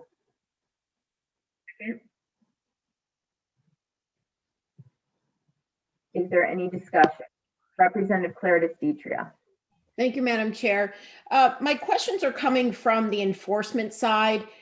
We want to have this bill establishing more penalties, but recently I've had many of my constituents contacting me saying that our retail establishments aren't enforcing our 21 legal age for smoking, for tobacco products. So do we have any information from DEMIS or DPH or whomever would control this? How many citations we've given out with these retail establishments? Because if they would just, I'm sure a large part of our problem is if they would just enforce the law in the retail establishments, we wouldn't have as much of a problem with this. Madam Chair, before we go further, may I have a second, please? Oh, I Huh? think I seconded it. Okay, thank you. Yes. To answer your question, Representative, I don't know that, but we could certainly ask for that information. And it is DEMIS that does the unannounced compliance checks. And then if there's problems, they're referred to, DEMIS refers it to DRS at that point. And I'd also like to the fines, but it would be interesting to know what's happened with that thus far. Right, and I'd like to know how often DEMIS goes out and does these checks, because we hear from all of our agencies that they don't have enough staff. So if you don't have enough staff to do these checks and we're making another law that still needs to have more checks, it's just we're going around in a circle. So I think it's important to find out the information because it's important for this bill moving forward. Thank you, Madam Chair. Thank you. I will say that the language is written as such so that DEMIS, who is responsible for checking for the tobacco 21, age requirement, would also be checking for this. So it does allow that to happen, for them to check for both things. But I think that would be good information to have, Representative. Thank you. More responsibility that they still don't have enough people to do. So, well, hopefully they're getting a 2-for-1. They're checking and they're getting both things done. So we will if see. they don't Thank need you, more Madam staff, Chair. but we should find out. Representative Foster.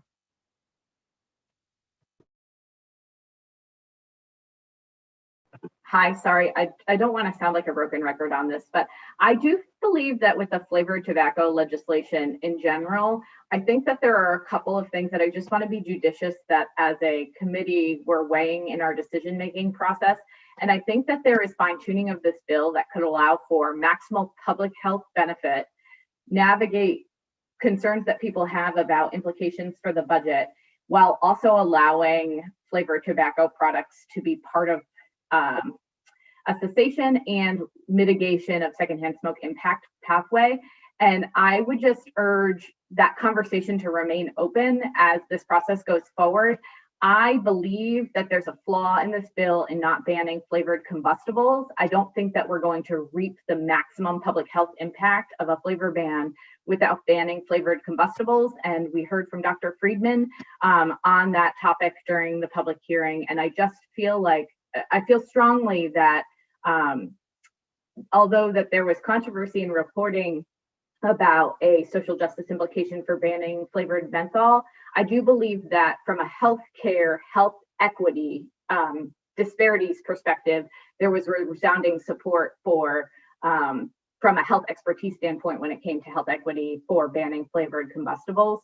And so I just want folks to consider that that difference in this bill is not going to allow this to make process to addressing health disparities that we have in our communities, differential health outcomes from lung cancer and cardiovascular disease and hypertension and diabetes, all of those things that the risks are impacted by tobacco use. And we see differential rates of those diseases in communities of color. And I believe that if we can view this from a health equity lens, that this bill doesn't do enough in the right direction. So I'm optimistic that we can make improvements to this bill in a way that sort of honor both sides of this debate, that I think that there was a hope to mitigate budgetary impact, but also to protect our youth from becoming addicted to tobacco products and also address health disparities. And I think we can do all of that.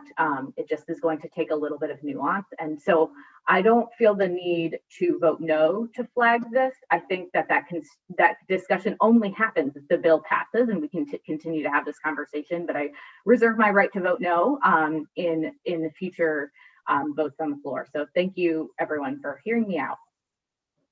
Thank you, Representative Foster. Senator Anwar.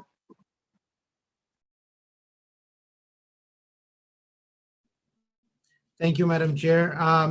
I just wanted to share a couple of thoughts. Again, I have a bias. I like the bill that the legislature had put forward as compared to this bill. This is a watered down version of what we are trying to do. And I feel this watered down version is possibly or maybe arguably looked at through the financial lens. And when we start to look at this through a financial lens, we are putting a dollar value to our youth, to our children, and especially the vulnerable children. And I have a very significant problem with that whole mindset.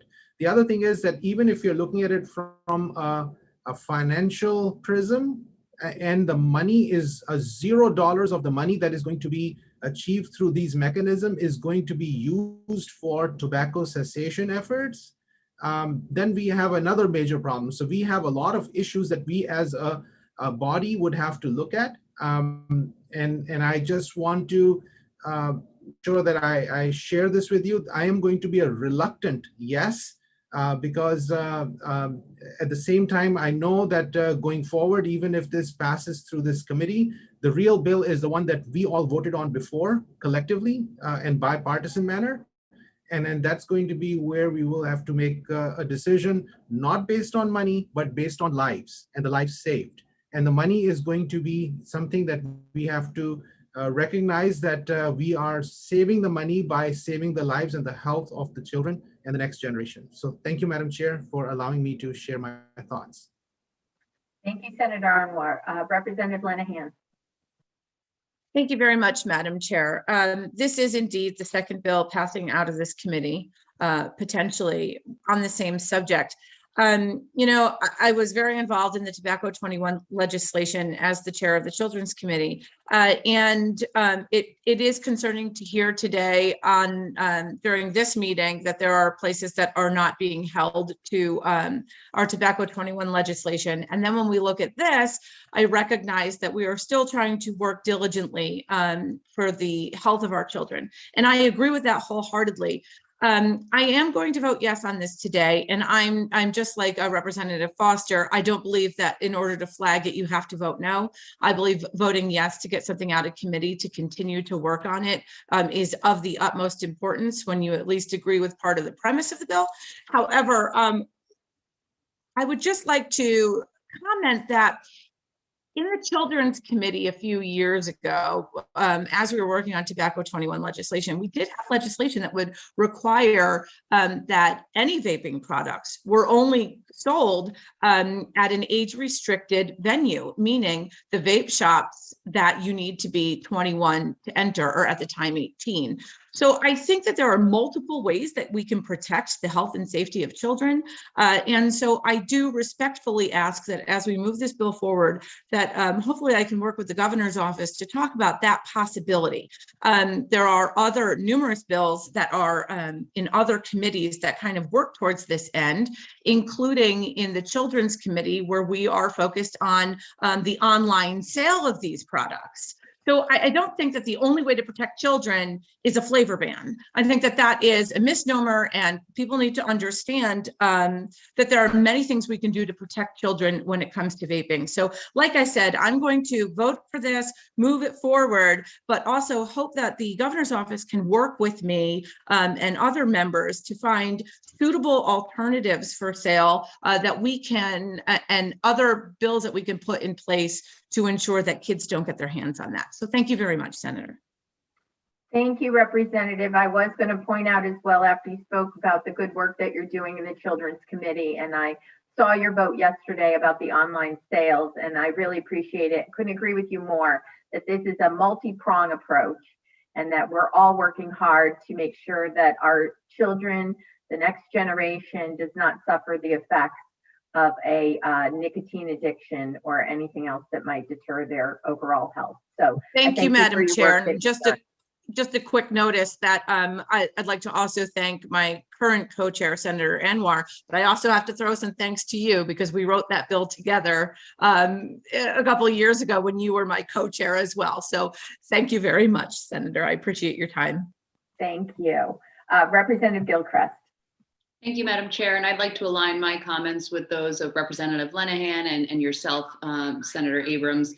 I'm not a big fan of this bill either. I think that if we are going to go ahead and ban flavors with regards to vape products, then we should also be banning flavored combustible cigarettes, which is what the bill we voted out earlier, our legislative bill, did. I also firmly believe that if we are moving in this direction of banning, then we need to invest in education, prevention, and cessation. And so I'm working with colleagues in the Appropriations Committee on those proposals.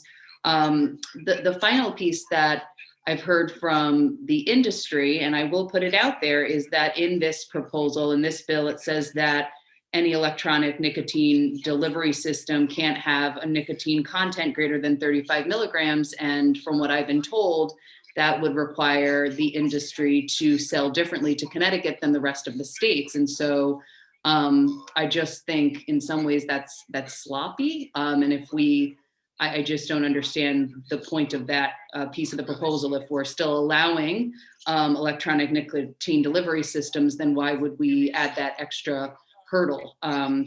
So I too will vote this bill out of committee with the understanding that it is going to be worked on and that I can vote no on the floor of the House. Thank you.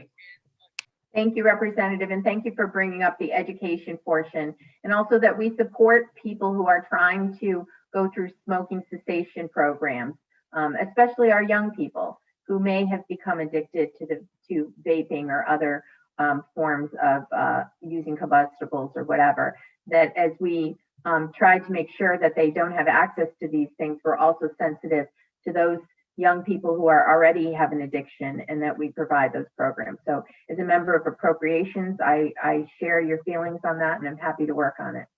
Representative Zupkis.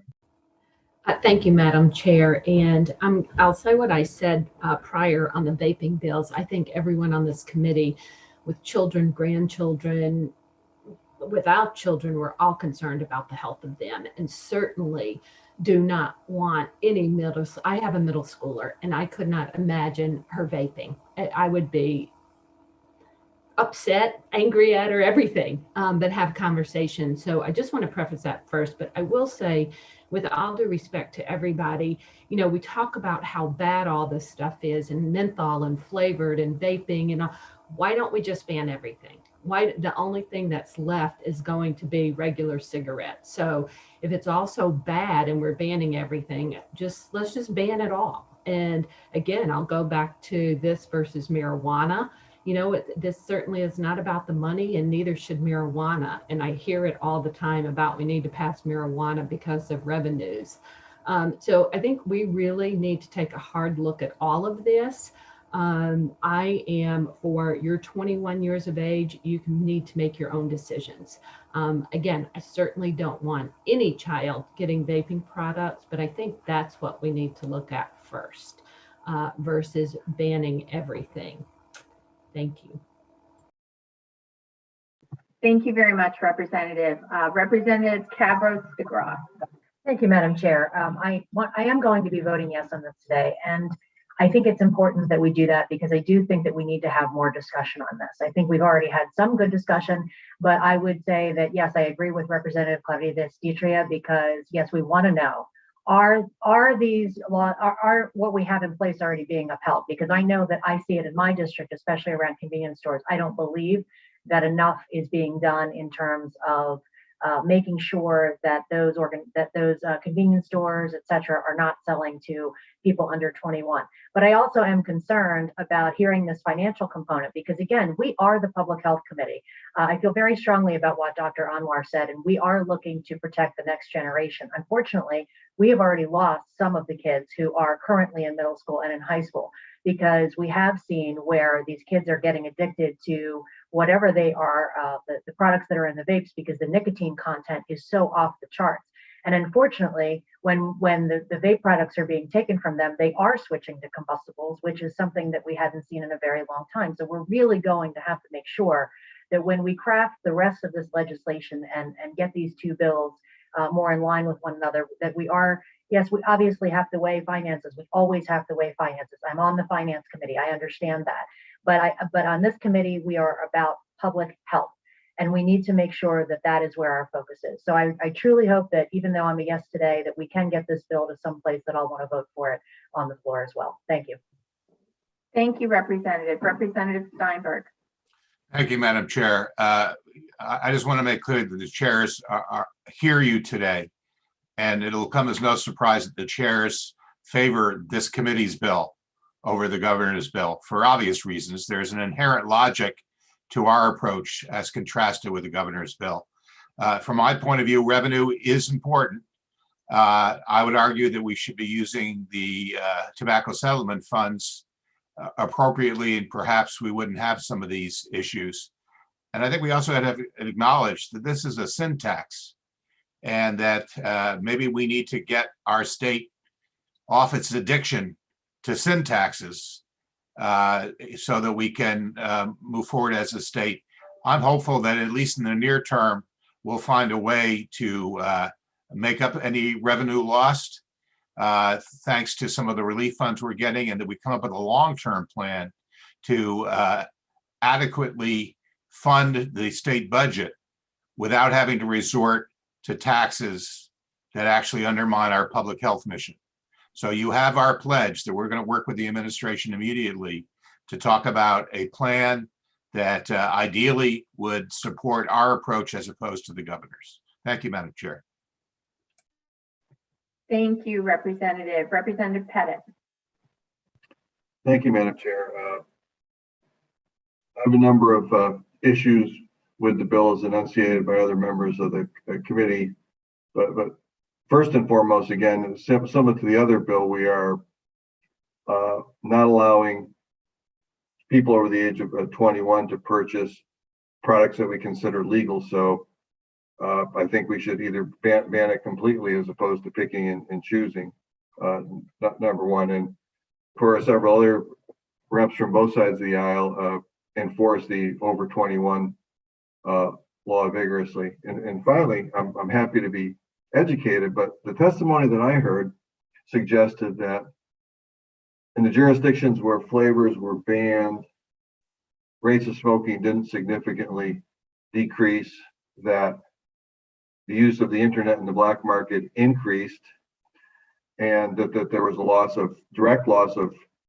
revenue by driving those purchases underground. I agree we shouldn't be in it just for the revenues per se, but we've created a huge black market here. The testimony is of the 7th largest black market in the country due to our high taxes.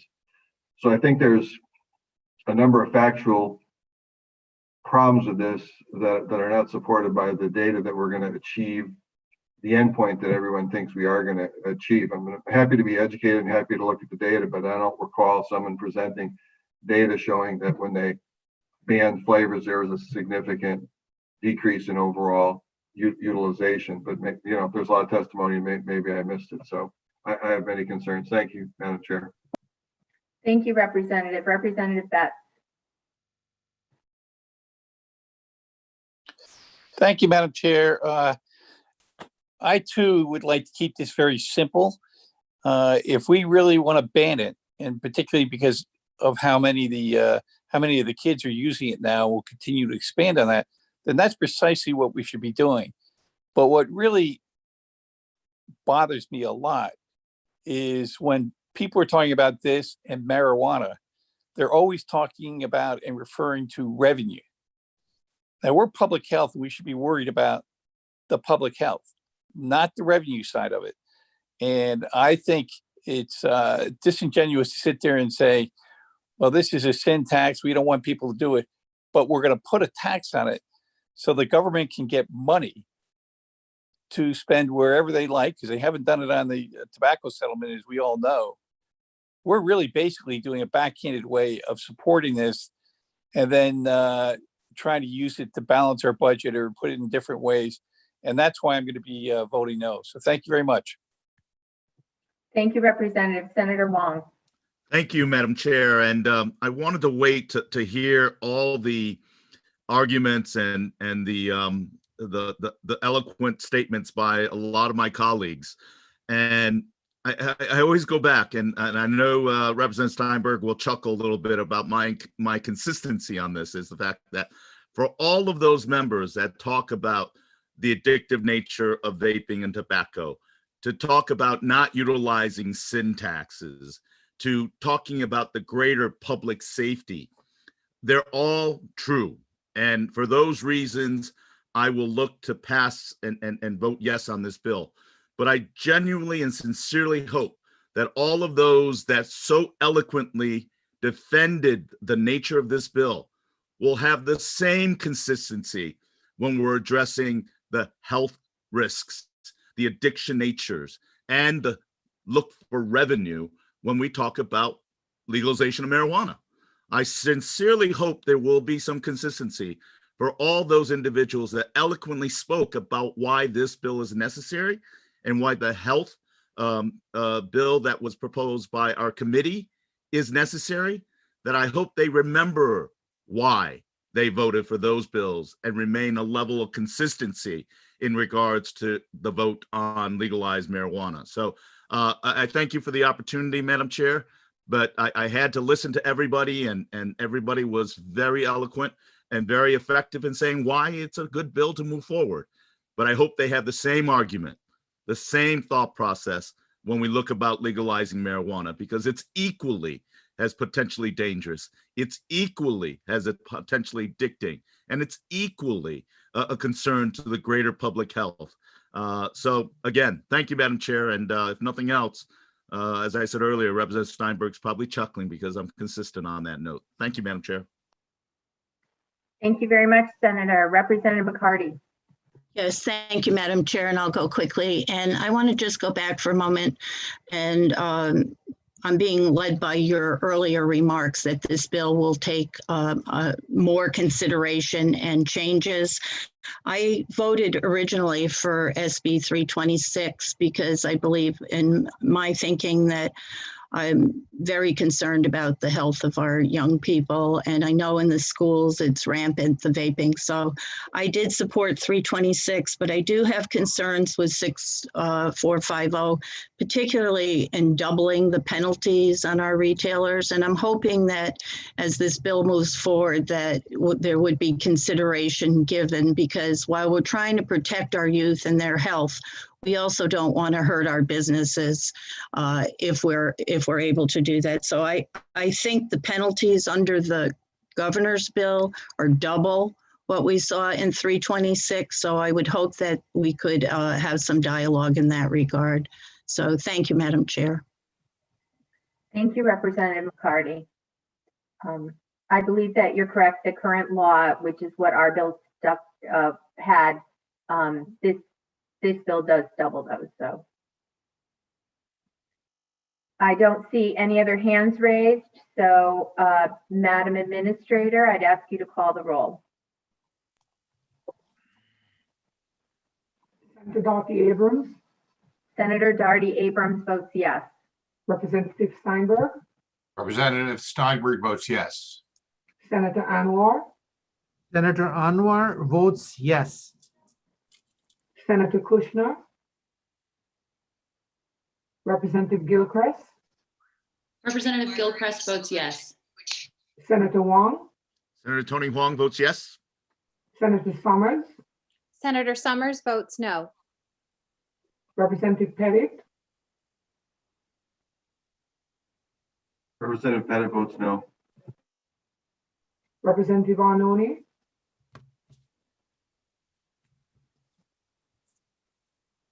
Representative Berger Givallo, Representative Berger Givallo votes yes. Representative Betts, Representative Betts votes no. Representative Carpino, Representative Carpino votes no. Representative Cook,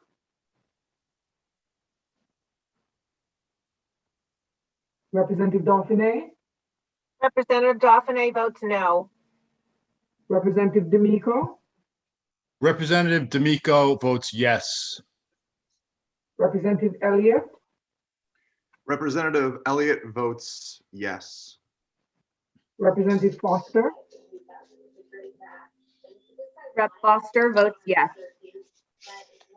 Representative Jenga, Representative Jenga votes yes. Representative Green, Representative Green votes no. Senator Haskell, Senator Haskell votes yes.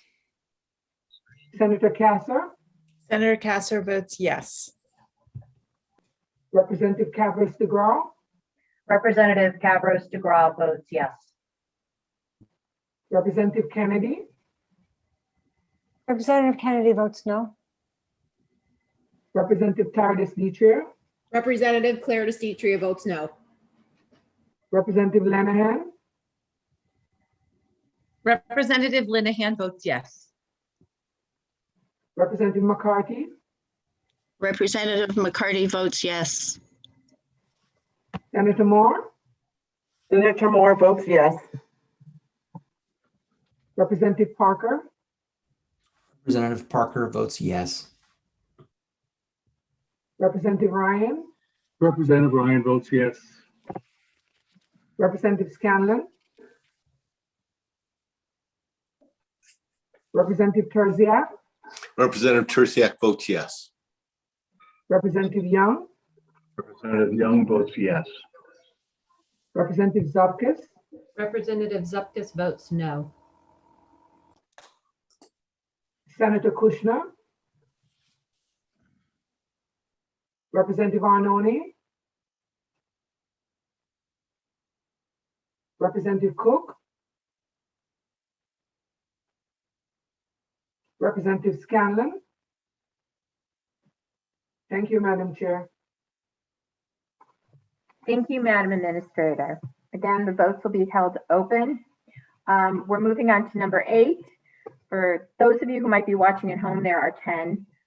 So we are on number 8 right now. House Bill 6489, an act concerning the Department of Public Health recommendations regarding remote access to medical records maintained by hospitals and healthcare providers.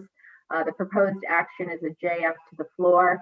This pretty much, the title pretty much describes exactly what it is. It would require hospitals to provide DPH access, including remote access, if technically feasible, to complete electronic medical records on reportable diseases and emergency illness and health conditions.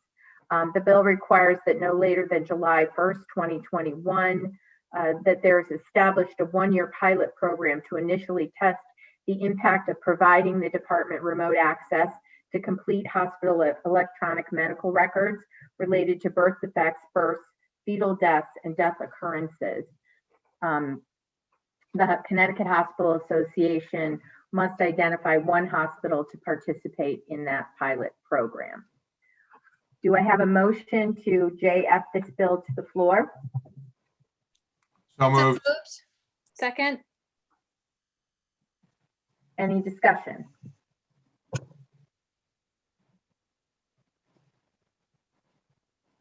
Seeing none. Oh, I'm sorry, Representative Pettit.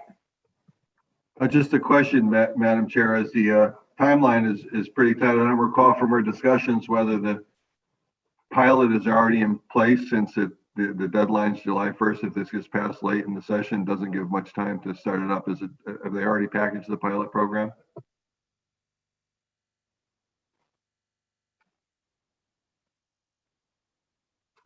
I'm sorry, I was having trouble unmuting. I don't know that they have that already set up, but I would imagine that you're correct that that must already be in motion if it's something they're considering doing, especially since we might not get to this bill till later.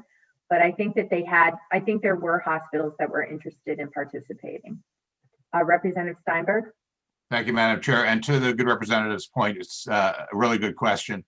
And we will definitely follow up with them. And if there is an issue with them complying in the time frame, we'll contemplate an amendment on the floor to make sure that the time allowed will be sufficient for them to get the job done. Thank you, Madam Chair. Thank you both. Any other discussion? Seeing none, Madam Administrator, would you please call the roll? Senator Darty Abrams, Senator Darty Abrams votes yes. Representative Steinberg, Representative Steinberg votes yes. Senator Anwar, Senator Kushner, Representative Gilchrist, Representative Gilchrist votes yes. Senator Wong, Senator Tony Huang votes yes. Senator Summers, Senator Summers votes yes. Representative Pettit, Representative Pettit votes yes. Representative Arnone, Representative Berger Givallo, Representative Berger Givallo votes yes. Representative Betts, Representative Betts votes yes. Representative Carpino, Representative Carpino votes no. Representative Cook, Representative Dauphiné, Representative Dauphiné votes no. Representative D'Amico, Representative D'Amico votes yes. Representative Elliott, Representative Elliott votes yes. Representative Foster, Rep. Foster votes yes. Representative Jenga, Representative Jenga votes yes. Representative Green, Representative Green votes no. Senator Haskell, Senator Haskell votes yes. Senator Casa, Representative Kennedy, Representative Kennedy votes no. Representative Cavros DeGraw, Representative Cavros DeGraw votes yes. Representative Clarice Detrier, Representative Clarice Detrier votes yes. Representative Lanahan, Madam Administrator, before I vote, can you just confirm for me what item number we're on? Number 8. Thought so. Yes, thank you. Representative Linehan votes yes. Thank you. Thank you. Representative McCarthy, Representative McCarty votes yes. Senator Moore, Senator Moore votes yes. Representative Parker, Representative Parker votes yes. Representative Ryan, Representative Ryan votes yes. Representative Scanlon, Representative Terziak, Representative Tursiak votes yes. Thank you. Representative Young, Representative Young votes yes. Representative Zopkis, Representative Zupkis votes yes. Senator Anwar, Senator Anwar votes yes. Senator Kushner, Representative Arnone, Representative Cook, Representative Scanlon. Thank you, Madam Chair. Thank you, Madam Administrator. Again, the votes will be kept open. We're moving on to number 9, House Bill 6492, an act concerning education and training in exertion heat illness for coaches, parents, guardians, and students. It's a JF to the floor. May I have a motion? Make a motion. And I will second the motion. One of the first things you hear when you become a legislator is the phrase "good bill ought to pass," and I think that that is what this bill is. I think that it's a bill that will allow us to save lives, both because through the training, the opportunity to have exertion heat illness will be mitigated, and if it occurs, it will be dealt with in a way that will allow the person experiencing it to have the best outcomes possible. So I want to thank Representative Claire DeStetrius for her advocacy on this bill, and I open it for discussion. Representative Claire DeStetrius. Thank you, Madam Chair. I wholeheartedly agree with you. As people know, this bill, it requires training and education for our coaches, our parents, and our student athletes on heat illness. And if the one thing people can get out of this bill is it saves lives. Heat illness is 100% preventable. So if we can save one life, it's worth it. And we will end up saving many lives in the course of this bill in the state of Connecticut. So thank you, Madam Chair. Good bill, ought to pass. Thank you, Representative. And again, thank you for your work on this. And I do think it will save lives. So thank you for giving us the privilege of being able to do that. Any other discussion? Representative McCarty. Yes, thank you, Madam Chair. I too would just like to recognize Representative Claire DeStetrius for this very important bill. And just to add that the committee is aware that this bill can be implemented in the school districts with very little cost to the districts. So some of the training can be done online, and I would just like to point that out. So thank you very much. Thank you, Representative. Seeing no other hands for discussion, Madam Administrator, if you can please call the roll. Senator Doughty Abrams, Senator Doughty Abrams votes yes. Representative Steinberg, Representative Steinberg, enthusiastic yes. Senator Anwar, Senator Anwar votes yes. Senator Kushner, Representative Gilchrist, Representative Gilchrist, yes. Senator Wong, Senator Tony Huang votes yes. Senator Summers, Senator Summers votes yes. Representative Pettit, Representative Pettit votes yes. Representative Arnone, Representative Berger Givallo, Representative Berger Givallo votes yes. Representative Betts, Representative Betts votes yes. Representative Carpino, Representative Carpino votes yes. Representative Cook, Representative Dauphiné, Representative Dauphiné votes yes. Representative D'Amico, Representative D'Amico votes yes. Representative Elliott, Representative Elliott votes yes. Representative Foster, Rep. Foster votes yes.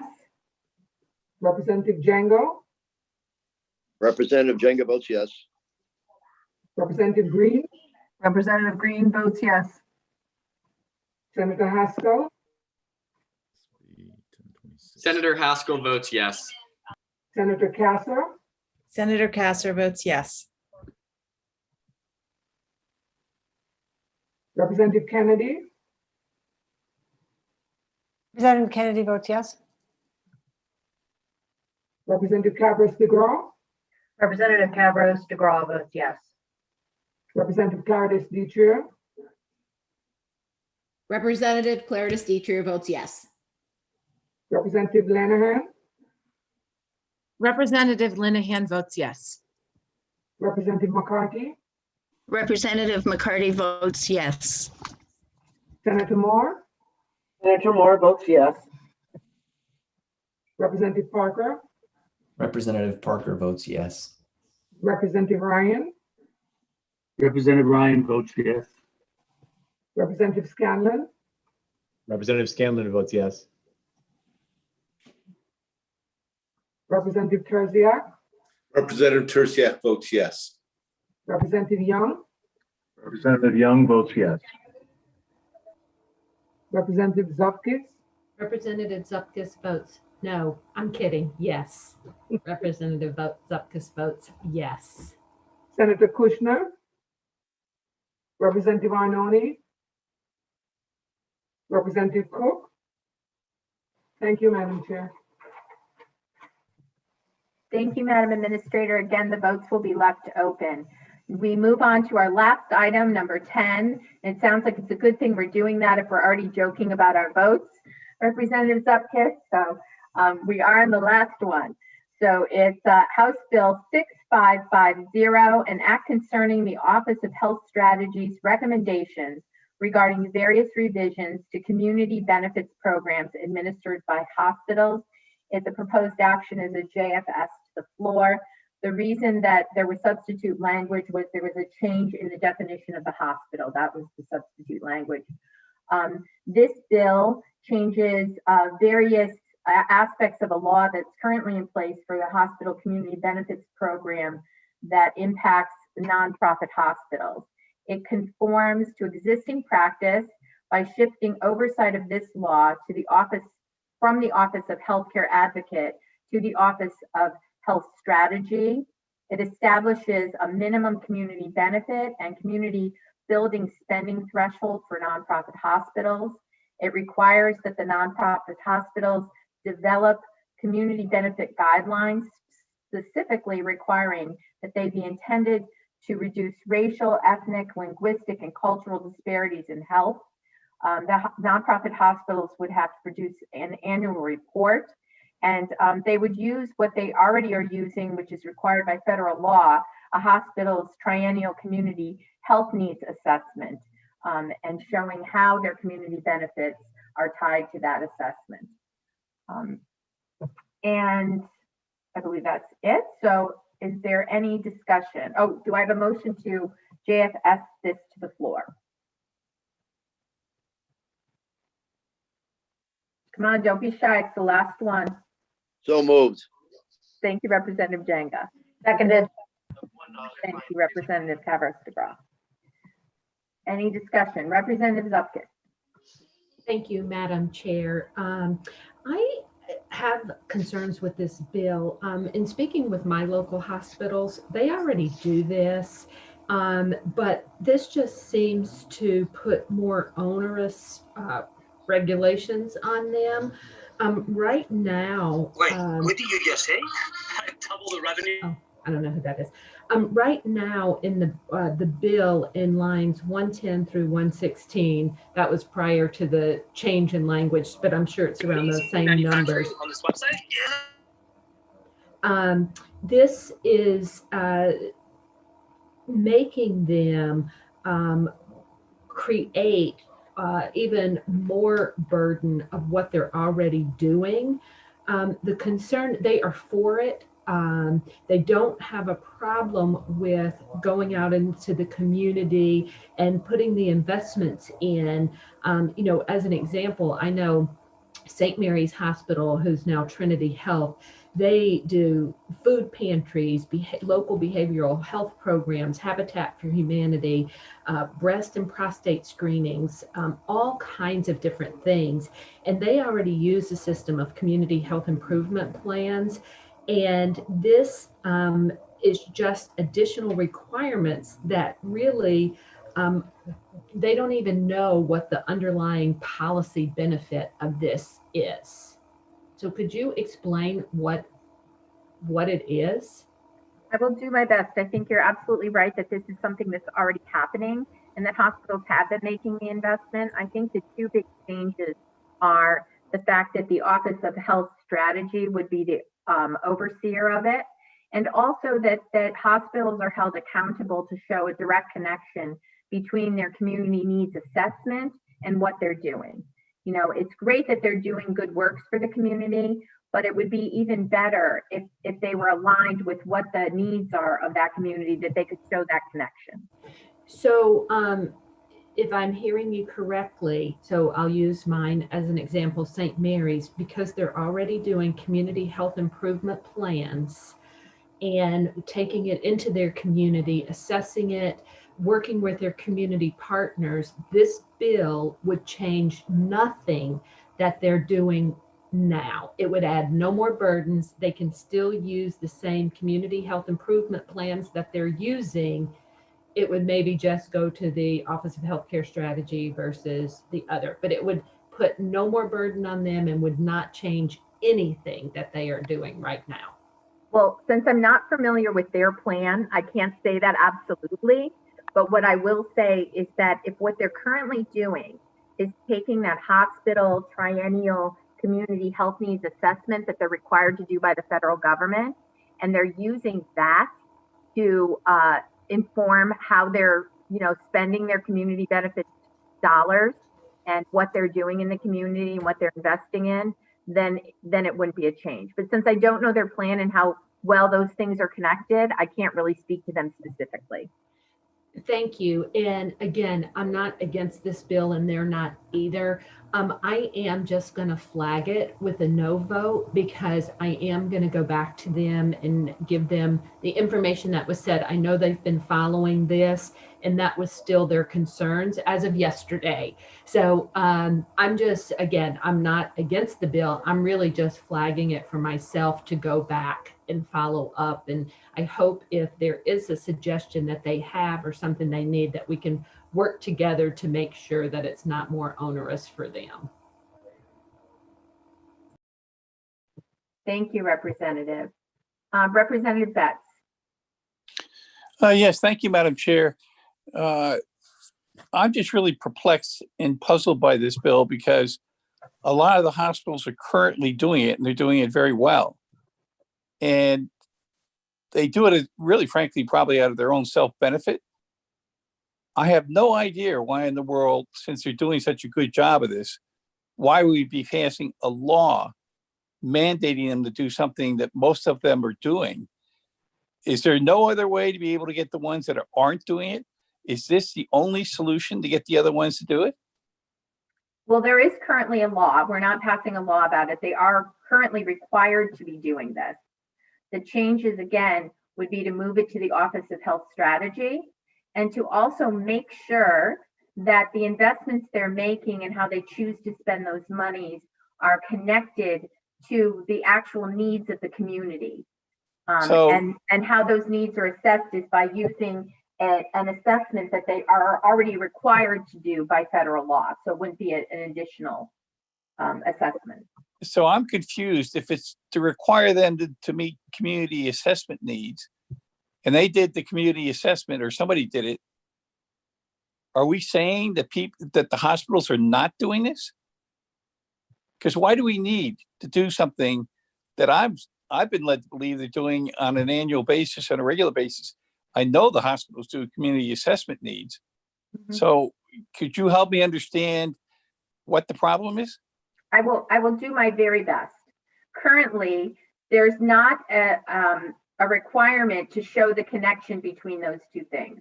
To say, here's our assessment, and that's why we are doing these particular programs within our community, because they speak to that.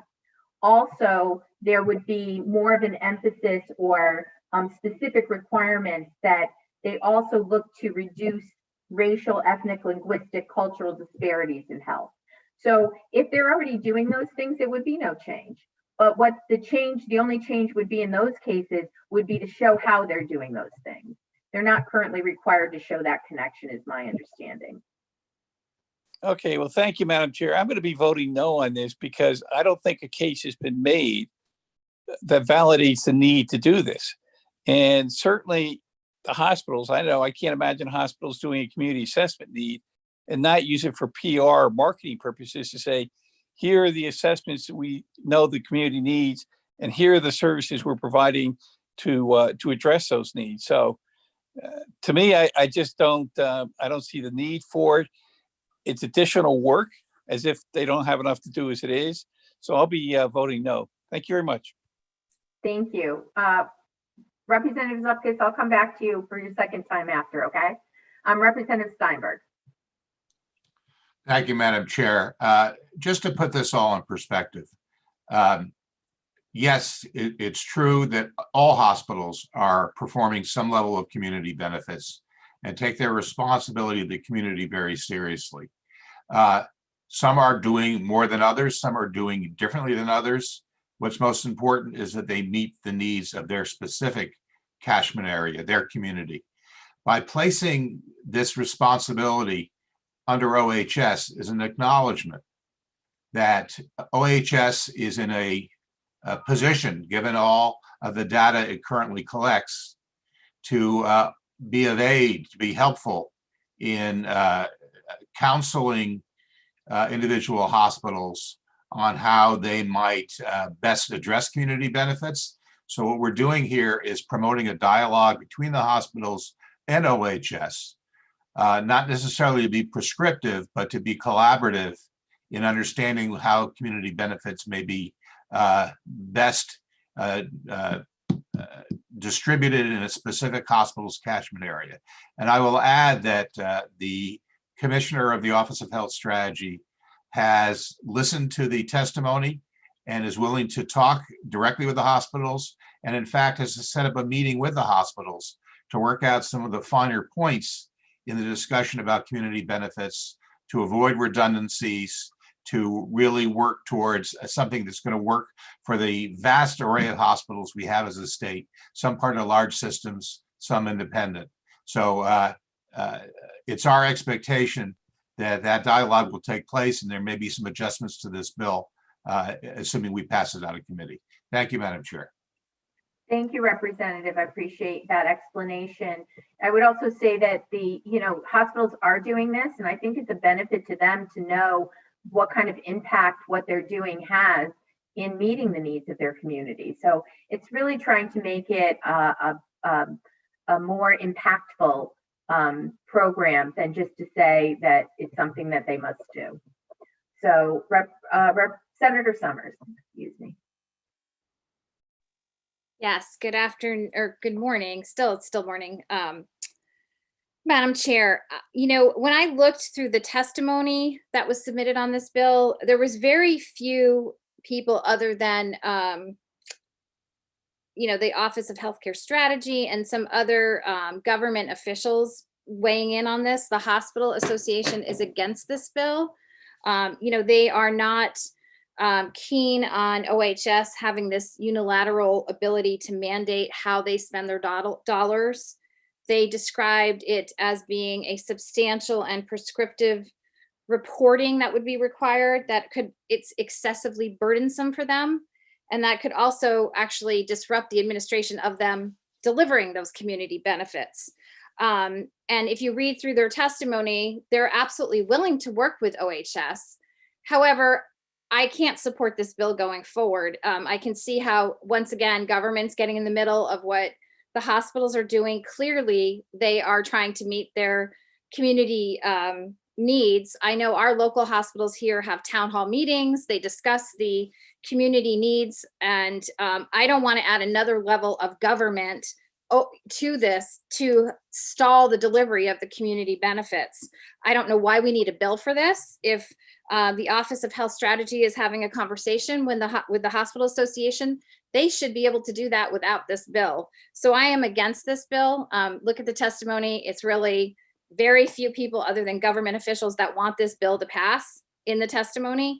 And I think that it will, it is another layer of the Office of Health Strategy putting their tentacles in. I don't know how the Office of Health Strategy is going to do all these bills that they want to do when the hospitals are doing a good job, especially in the time of COVID, when they are trying to just get back up and running, and that their staff is already so overburdened. So that's why I am not supporting this bill. I think this conversation can be had outside of actually passing legislation on it, especially because they are already doing it.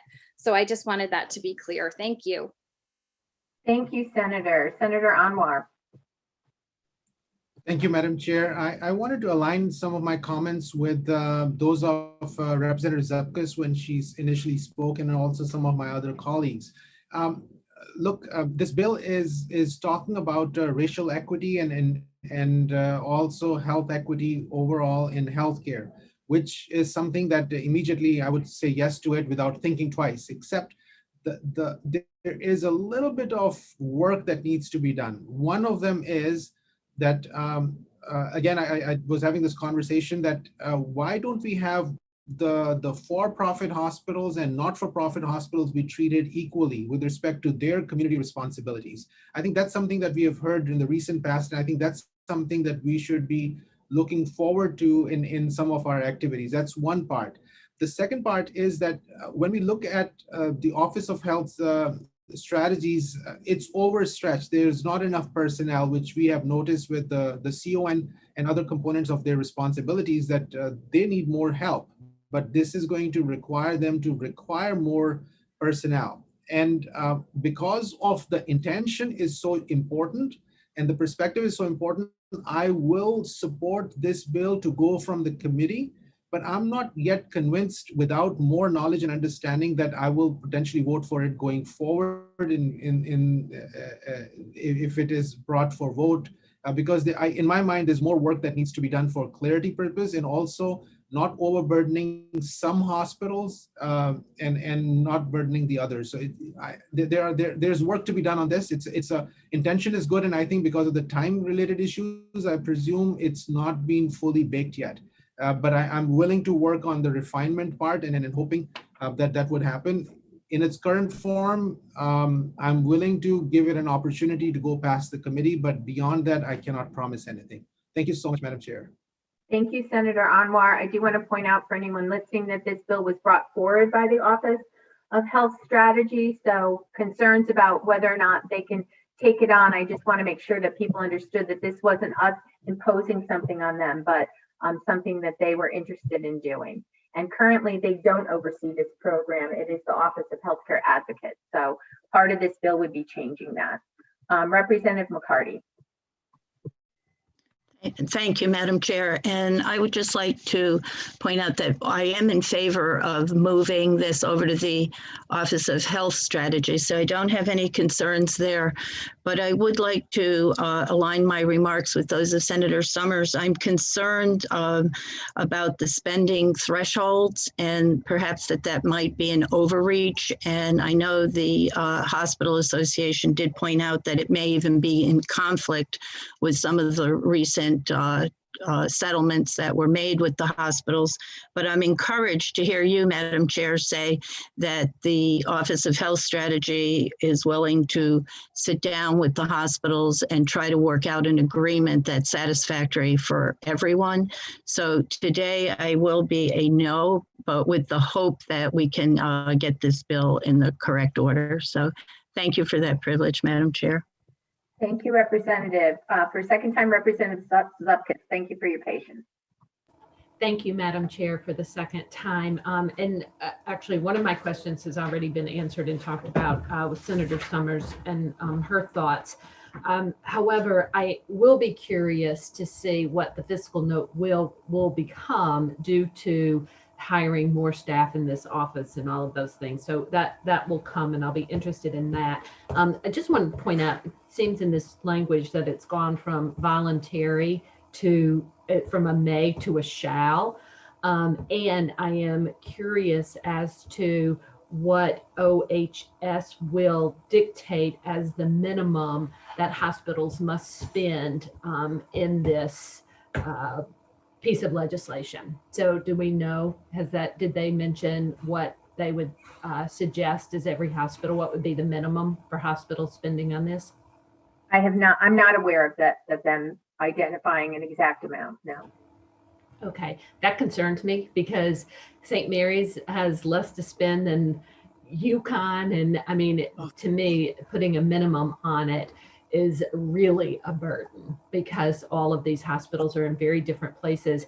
And I would think any hospital is willing to talk to anybody all the time at any point. So I really, even the more I'm thinking through this, do not see the need for this bill. But I am going to reach out to them, as I had said in my first time speaking. So thank you for a second time, Madam Chair.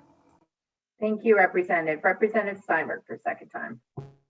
Thank you, Madam Chair. I just want to address a few of the comments being made. Specifically, Senator Anwar made mention about treating for-profit and not-for-profit hospitals the same with regard to community benefits. And I want to remind the committee that we have a separate bill which does precisely that.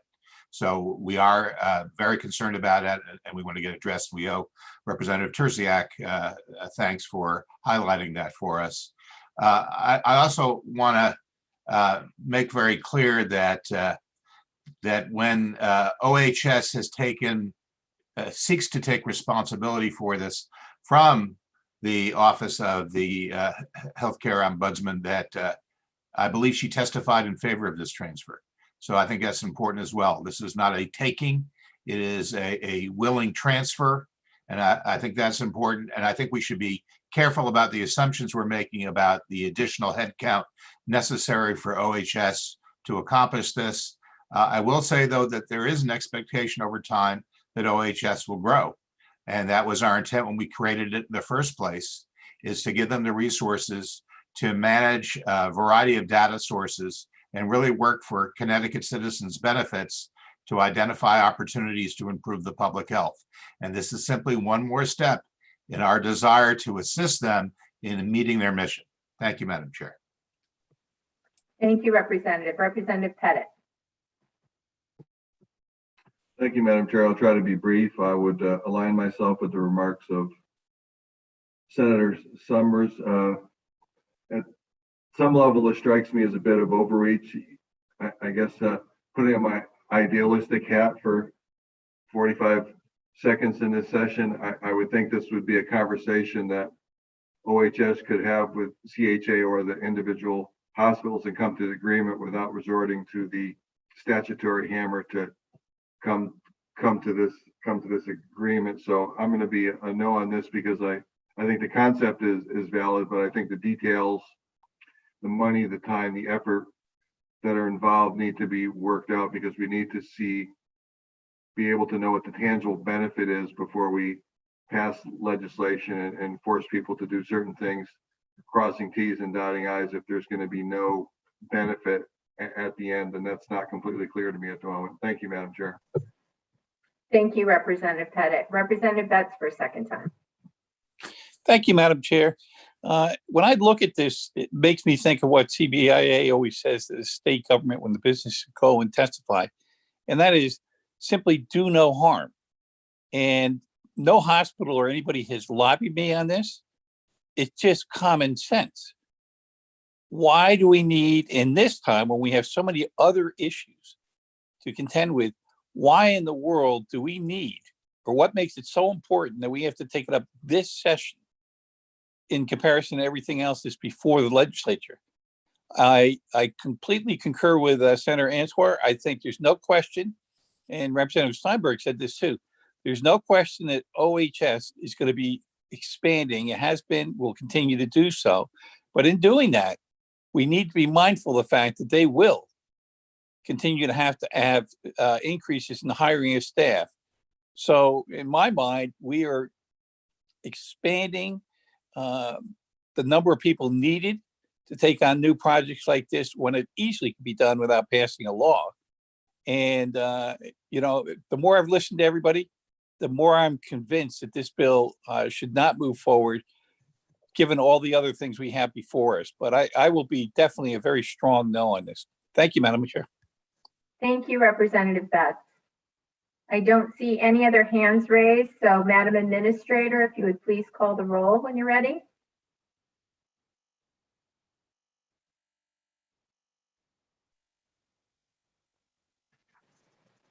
Senator Darcy Abrams, Senator Darty Abrams votes yes.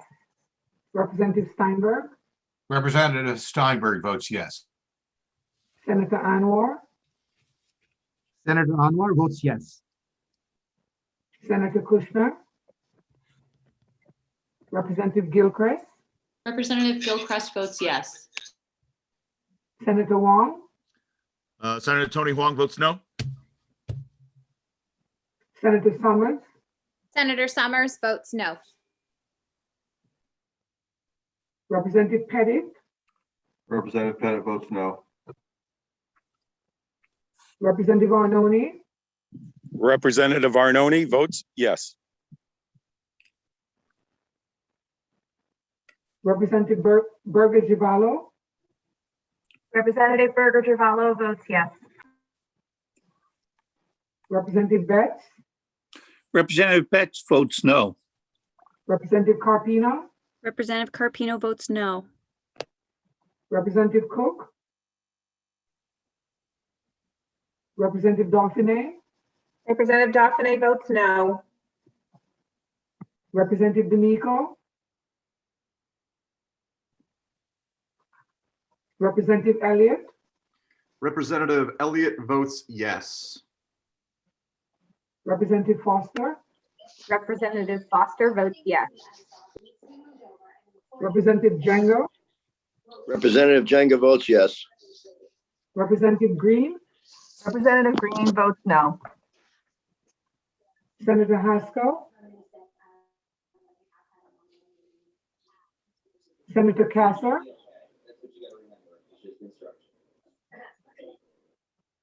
Representative Kennedy, Kennedy votes no. Representative Cabras DeGraw, Cabras DeGraw votes yes. Representative Clarice Detria, Representative Clarice Detria votes no. Representative Lenahan, Representative Linehan votes yes. Representative McCarthy, Representative McCarty votes no. Senator Moore, Senator Moore votes yes. Representative Parker, Representative Parker votes yes. Representative Ryan, Representative Ryan votes yes. Representative Scanlon, Representative Scanlon votes yes. Representative Terziak, Representative Terziak votes yes. Representative Young, Representative Young votes yes. Representative Zupkis, Representative Zupkis votes no. Senator Kushner,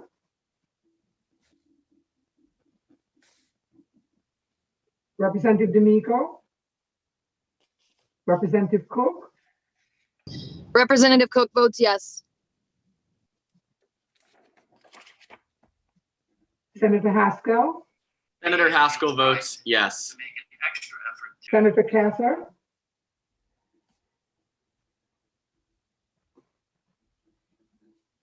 thank you, Madam Chair. Madam Administrator, I'm not sure that Senator Moore was visible when she voted. Senator who? Senator Moore. Senator Moore? Would you like to vote for me again, please? Thanks. Well, maybe not. Well, we will be holding the votes open, so I will send her a notice as well about that. That is our last bill to go over, but there are some announcements. We will have a public hearing on Monday, this coming Monday, the 15th. It will be a joint public hearing with insurance to hear about telehealth. And also we'll be having a public hearing on Wednesday, the 17th. So check your emails to make sure that you get the links for those hearings. I also want to take a moment, we have such incredible staff in this committee, and I thank them all. And I want to send a special thank you to Lindsay Van Buren, who unfortunately is going to be leaving us. And she's done just such an incredible job. And for those of you who might not know, she is the wonderfully pleasant person who will sometimes interrupt during the public hearing to let people know that they are at their 3-minute time. And she's just done a great job for us in public health, just hit the ground running. So we thank you so much, Lindsay, for all of your hard work and wish you the best. And we are going to welcome Kate Hamilton as our new clerk. And so welcome to you, Kate, and we're happy to have you. I think that's it. Are there any other announcements? Representative Steinberg, did you have anything you wanted to conclude with? I just want to reiterate your comments with regard to Lindsay. Lindsay is going to work for newly minted Senator Pat Billy Miller. So we know that she'll do well there. And Kate brings a wealth of experience also working in the Senate. And we know that she will be just as pleasant in interrupting people in the future. Thank you, Madam Chair.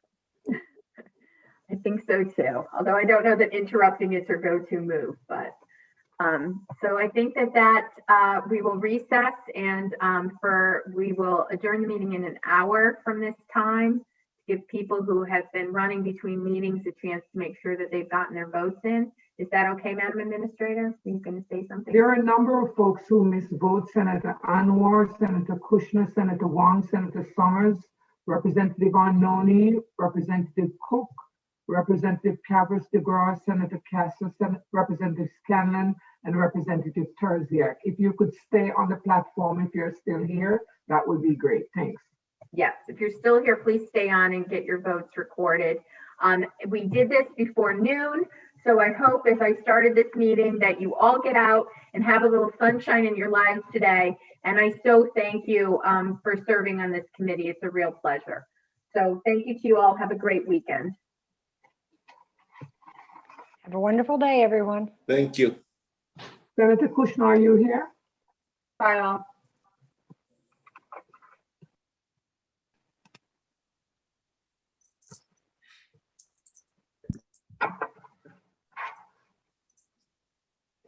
Senator Wong, are you here? I'm sorry. I'll wait for others and I'm working on some things. Thank you. Okay. Senator Anwar, are you here? Yes, I am. Okay, you missed a vote on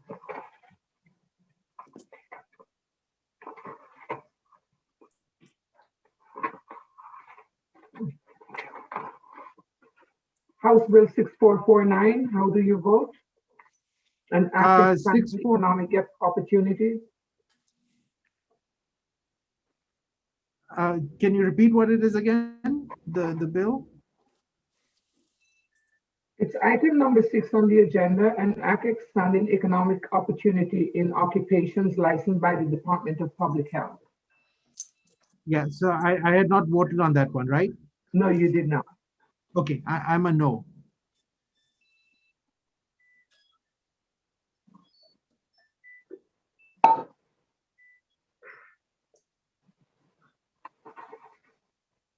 And I'm all set, Madam Checking Administrator. to see if I have you for anything else, sir. Just a moment.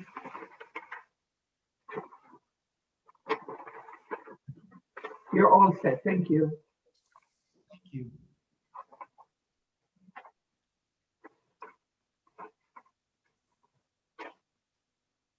Senator Summers? Yes, I'm here. I know I missed one vote. Yep, I'm looking for it. That's on an act concerning newborn infant screening, health screening. I'm a yes. Thank you. Thank you.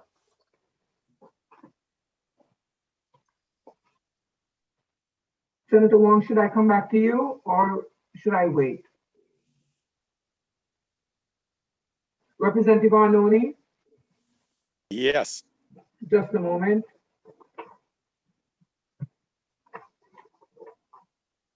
I'm getting a little sunburn standing here.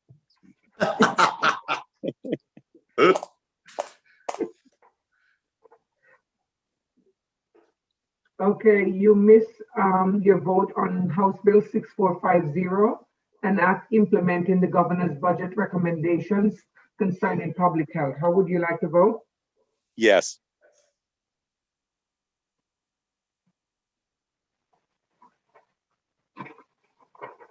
And you missed the vote on House Bill 6492.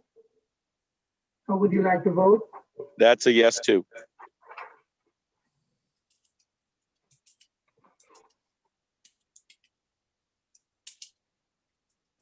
Thank you. Thank you, sir. Wait, Bev, Thank you.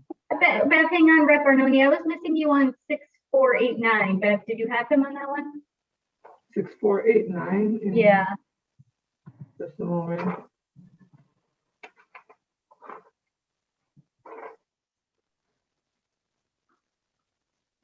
Oh, yes, you're missing on 6489. How would you like to vote, Representative Arnone? 6489. Which one was that? An act concerning the Department of Public Health recommendations regarding remote access to medical records maintained by hospitals and healthcare providers. Yeah, that's a yes. Thank you. Thanks, Lindsay. Yes, thank you. Have a good No weekend, problem. everybody. You too. Two.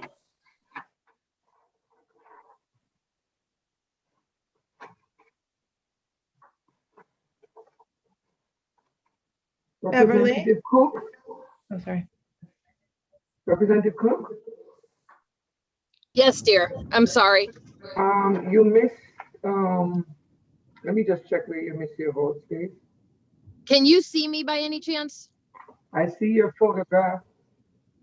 Okay, but you don't see me. Okay, hold No, on. I don't see you. I'm gonna have Do to you want figure me that to come back to you? out. Nope, that's okay. I just gotta see which button I need to hit.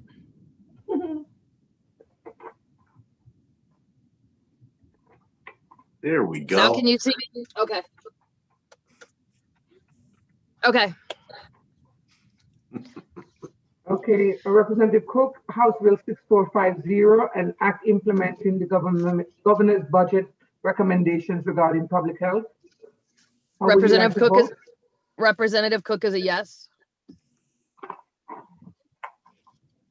House Bill 6489, an act concerning the Department of Public Health recommendations regarding remote access to medical records maintained by hospitals and healthcare providers.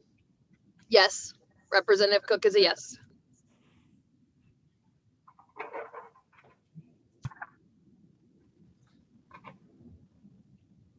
House Bill 6492, an act concerning education and training in exertion, heat, illness, and for coaches, parents, guardians, and students. How would you like to vote? Representative Cook is a yes. Thank you. Thank you very much. Is that all of them, Bev?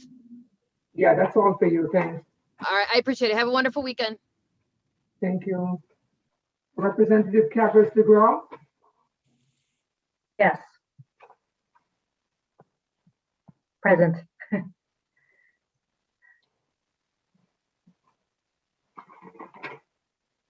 Just a moment. Senate Bill 327, an act concerning the provision of food and beverages in funeral homes. Yes.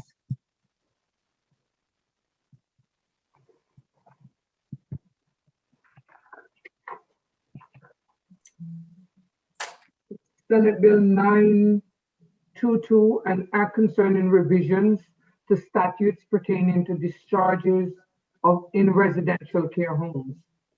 Yes. How would you like to vote? Yes.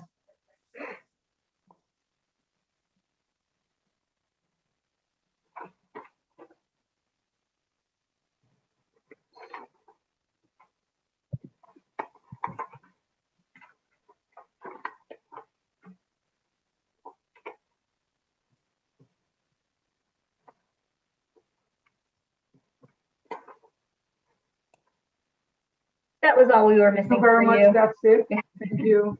Thank you very much. Senator Kasser, are you here with us?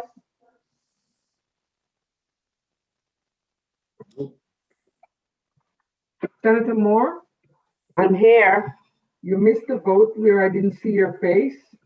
Oh, It's the last come on. No, I was can on the see last you. vote. Yes, please. I'm a yes. You're a yes, thank you. Yes, but I want to change my vote on 6449. Just a moment.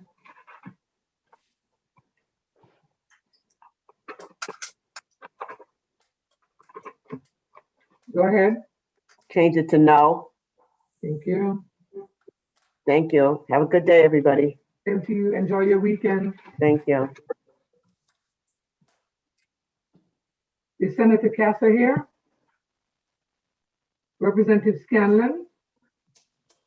Senator Kasser is here if you want to go to her first. I don't. Senator Kasser?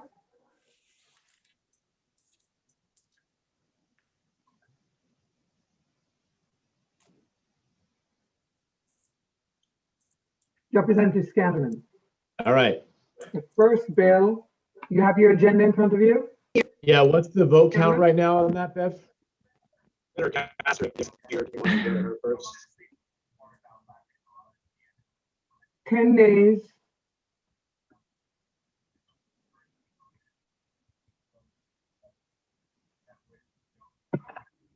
Twenty-one years. Oh, Senator Kasser just showed up. I'm sorry, I'm having problems connecting. Yes, I vote yes. I don't know how many. Okay, let me see which one you're missing on before. So Senator Kasser, I've got 6489. Yeah, I'm going through the list to make sure I get her on the right one. 6489.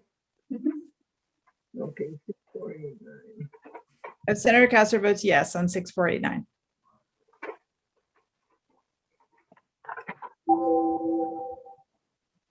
Thank you.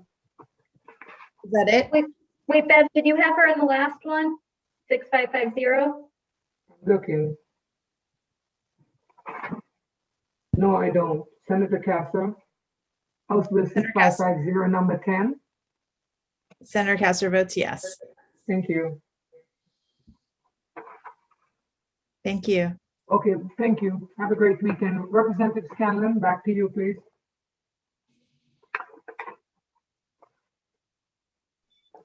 I'm a no on 327. Thank you. And I also have you on 847 missing, Yes. 922 missing, Yes. 6397 missing, Yes. 6398 missing, Yes. 6449, What is the vote on that one?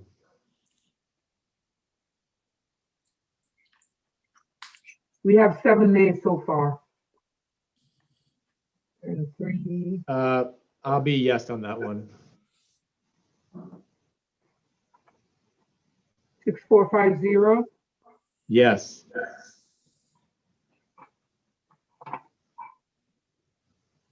6489, Yes. and you voted on the last two. You're all set. Okay. Thank you. Thanks, Bev. Representative Terziak? Hi, thank you. I think I missed 4 votes, starting Okay. with 922. Okay, 922, I'm a no. okay. 6397, 6397, Representative Terziak votes yes.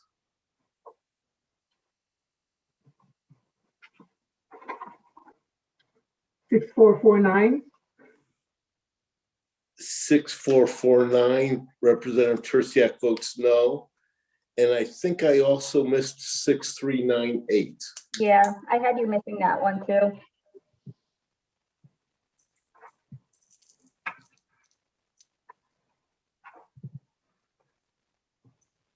Okay, And so I'm I'm a yes on 6398, please. Thank you. Yeah, big dog. thank you. Thank you very much. Have a good Have a weekend. great weekend. Thanks. Sorry for the confusion. Senator Wong, are you here? I'm bringing it to the home front, right? All right. Yes, what votes did I miss, if I may? Thank you. Okay, I am going down the list with you as we go. Okay.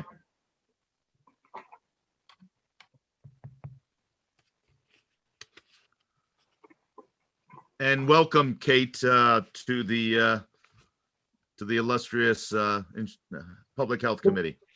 The first vote you missed is House Bill 6397, based on my record. And that's an act expanding definition of reporting entity to the all payer claims database. And what's the number on that? What's the vote right now? 10 nays.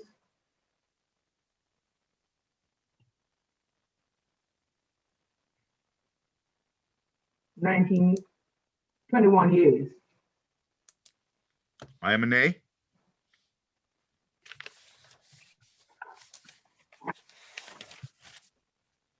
Um, 6398, various revisions to statutes concerning the Department of Mental Health and Addiction Services. I believe that's a yay. And what's the vote count on that now, if I may? All yeas, Okay. unanimous yeas. An act expanding economic opportunities in occupations licensed by the Department of Public Health, House Bill 6449. That is not all yays, and but I'll be a yay on that, ma'am. Yeah.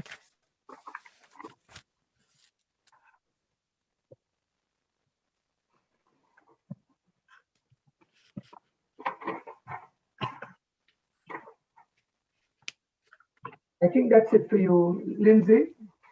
I think so as well. Just thank you. You're welcome. Have a good weekend. You too.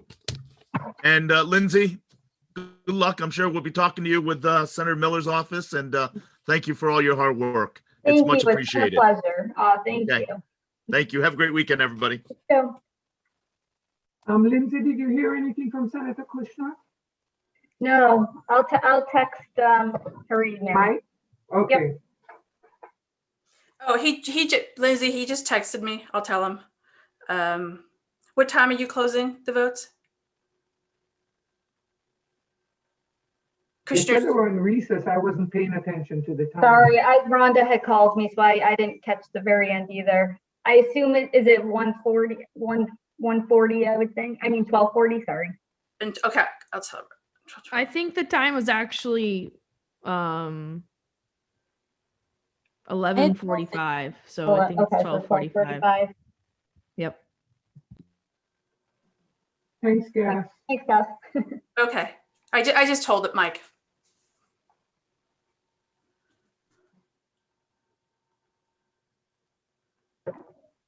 Hey, Bev, on 6449, can you tell me who you had for no?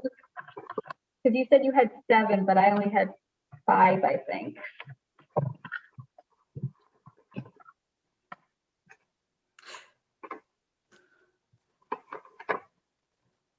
So I have 6 nays on 6449. Anwar changed his vote to a no. Oh, Anwar changed his, wait, yep, so I, for nays, I have Anwar, Anwar, Dauphiné, D'Amico, Elliott, Moore, and Terzia. That's only 6. 6, too bad I said 7. Okay, all right, just me. Okay, we're good.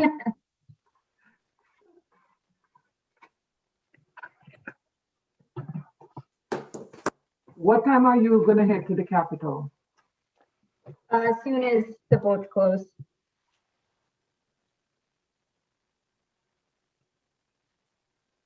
Kate, I'll call you because we're being recorded, so I'm gonna Yeah, call you. yeah, I was about to say, yeah, yeah.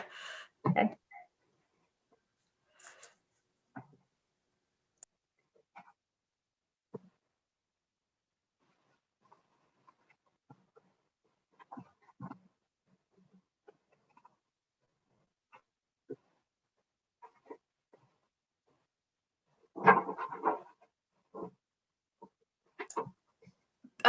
Bev, Senator Anwar knows he needs to vote.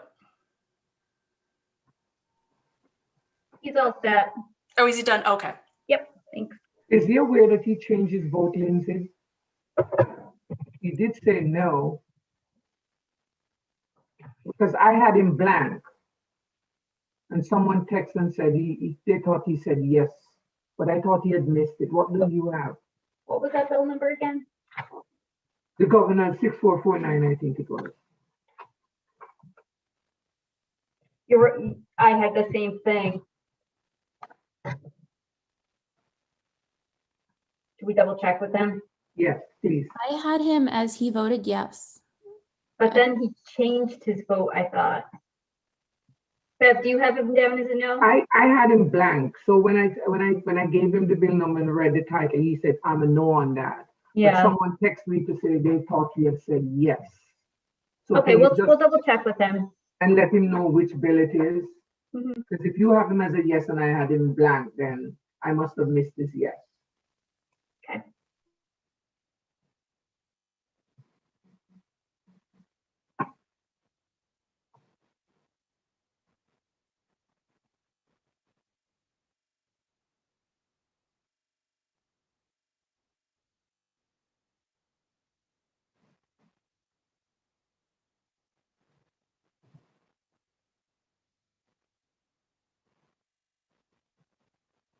I'm gonna get off Lindsay to work on CVH stuff. Okay.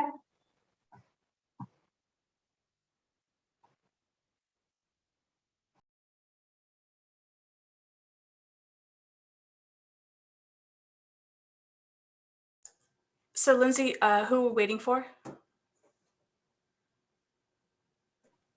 Only Senator Kushner. Okay.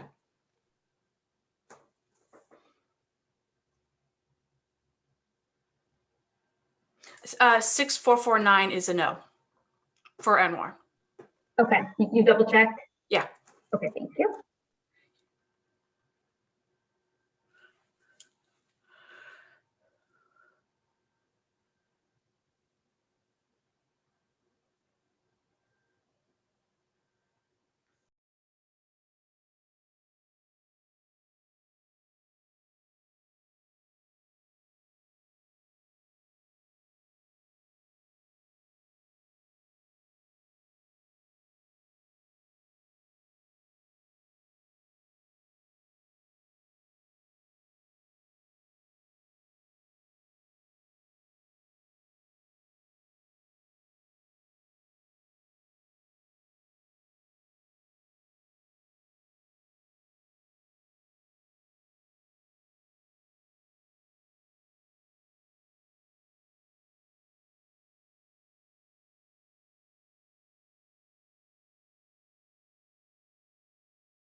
Hey, hey, hey. Mike, I don't have you as missing anything, so I think you, I think I might have missed like the very last bill. oh, you're right. Yes, Right? yep. Okay, how would you like to vote? I assume there are no amendments on that, so it was Nope. just a JFS? Yep, Okay, so I'll be voting yes on that one. very good. So Lindsay, can I just bug you for one other thing? I'm pretty sure I voted on 6489, but I just want to make sure because I was going back and forth between this meeting and another meeting. I just want to make sure. Yeah, I had you down as a yes. Okay, beautiful. And I didn't miss any other votes that I know of. Nope. No, okay. Very good. All Thank you right, very thank much. you. We will miss you. I'll miss you guys too. I won't be far. Very good, very good. All right. Thanks, appreciate See you it. later. All right, have a good weekend. You too. Thank you. I'll keep you entertained, Mike. Yes, you will. Yes, I'm sure. Welcome. Well, I should have said, welcome aboard. Thank you. All right, very good. All right, talk to you guys later. Bye. All right, bye. Hey, Lindsay, do you just, because I'm looking at the emails, what are the bill numbers for Monday? Do you know off Yep. the top of your head? 5596 is ours, and then 1022 is the insurance one. Okay, cool. Thank you.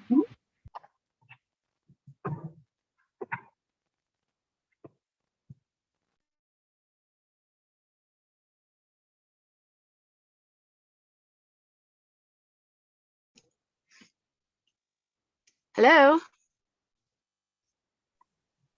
Hi, Senator Kushner.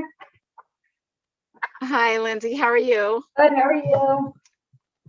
All right. Good. I know I have to vote. Yep, so I'll go through the agenda. Number one was Senate Bill 327, which was the enact concerning the provision of food and beverages in funeral homes. I'm a no.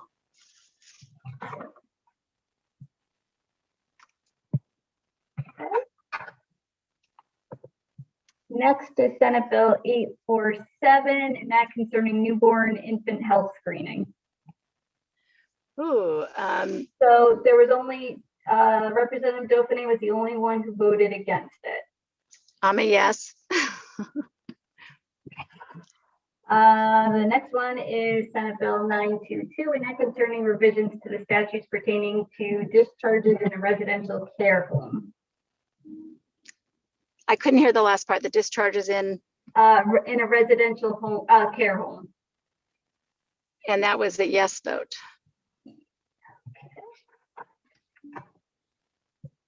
All right, next is House Bill 6397, an act expanding the definition of a reporting entity to the all payer claims database.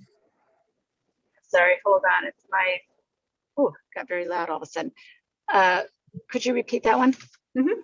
An act expanding the definition of a reporting entity to the all payer claims database. That's not the one with the licensing in it, is it? Not sure.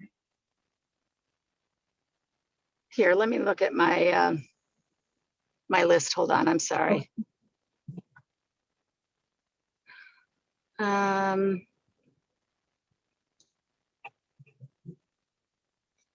I'm looking at 6449. Oh, okay. We're on 6397. Okay, I'm a yes on that. Okay.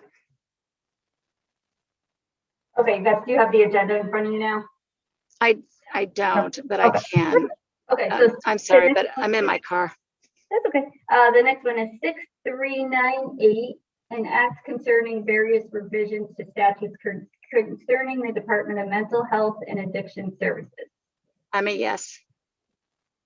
6449, an act expanding economic opportunity in occupations licensed by the Department of Public Health. And I'm a no.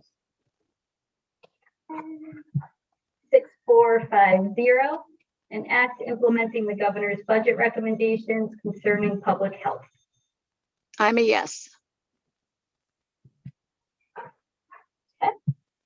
6489, an act concerning the Department of Public Health recommendations regarding remote access to medical records maintained by hospitals and healthcare providers. I'm a yes. 6492, an act concerning education and training in exertion heat illness for coaches, parents, guardians, and students. Yes. And the last one, 6550, an act concerning the Office of Health Strategies recommendations regarding various revisions to community benefits programs administered by hospitals. I'm a yes. All right. Okay, you're all set. All right. Thank you, Lindsay. Thank you. Take care. Bye-bye. Bye.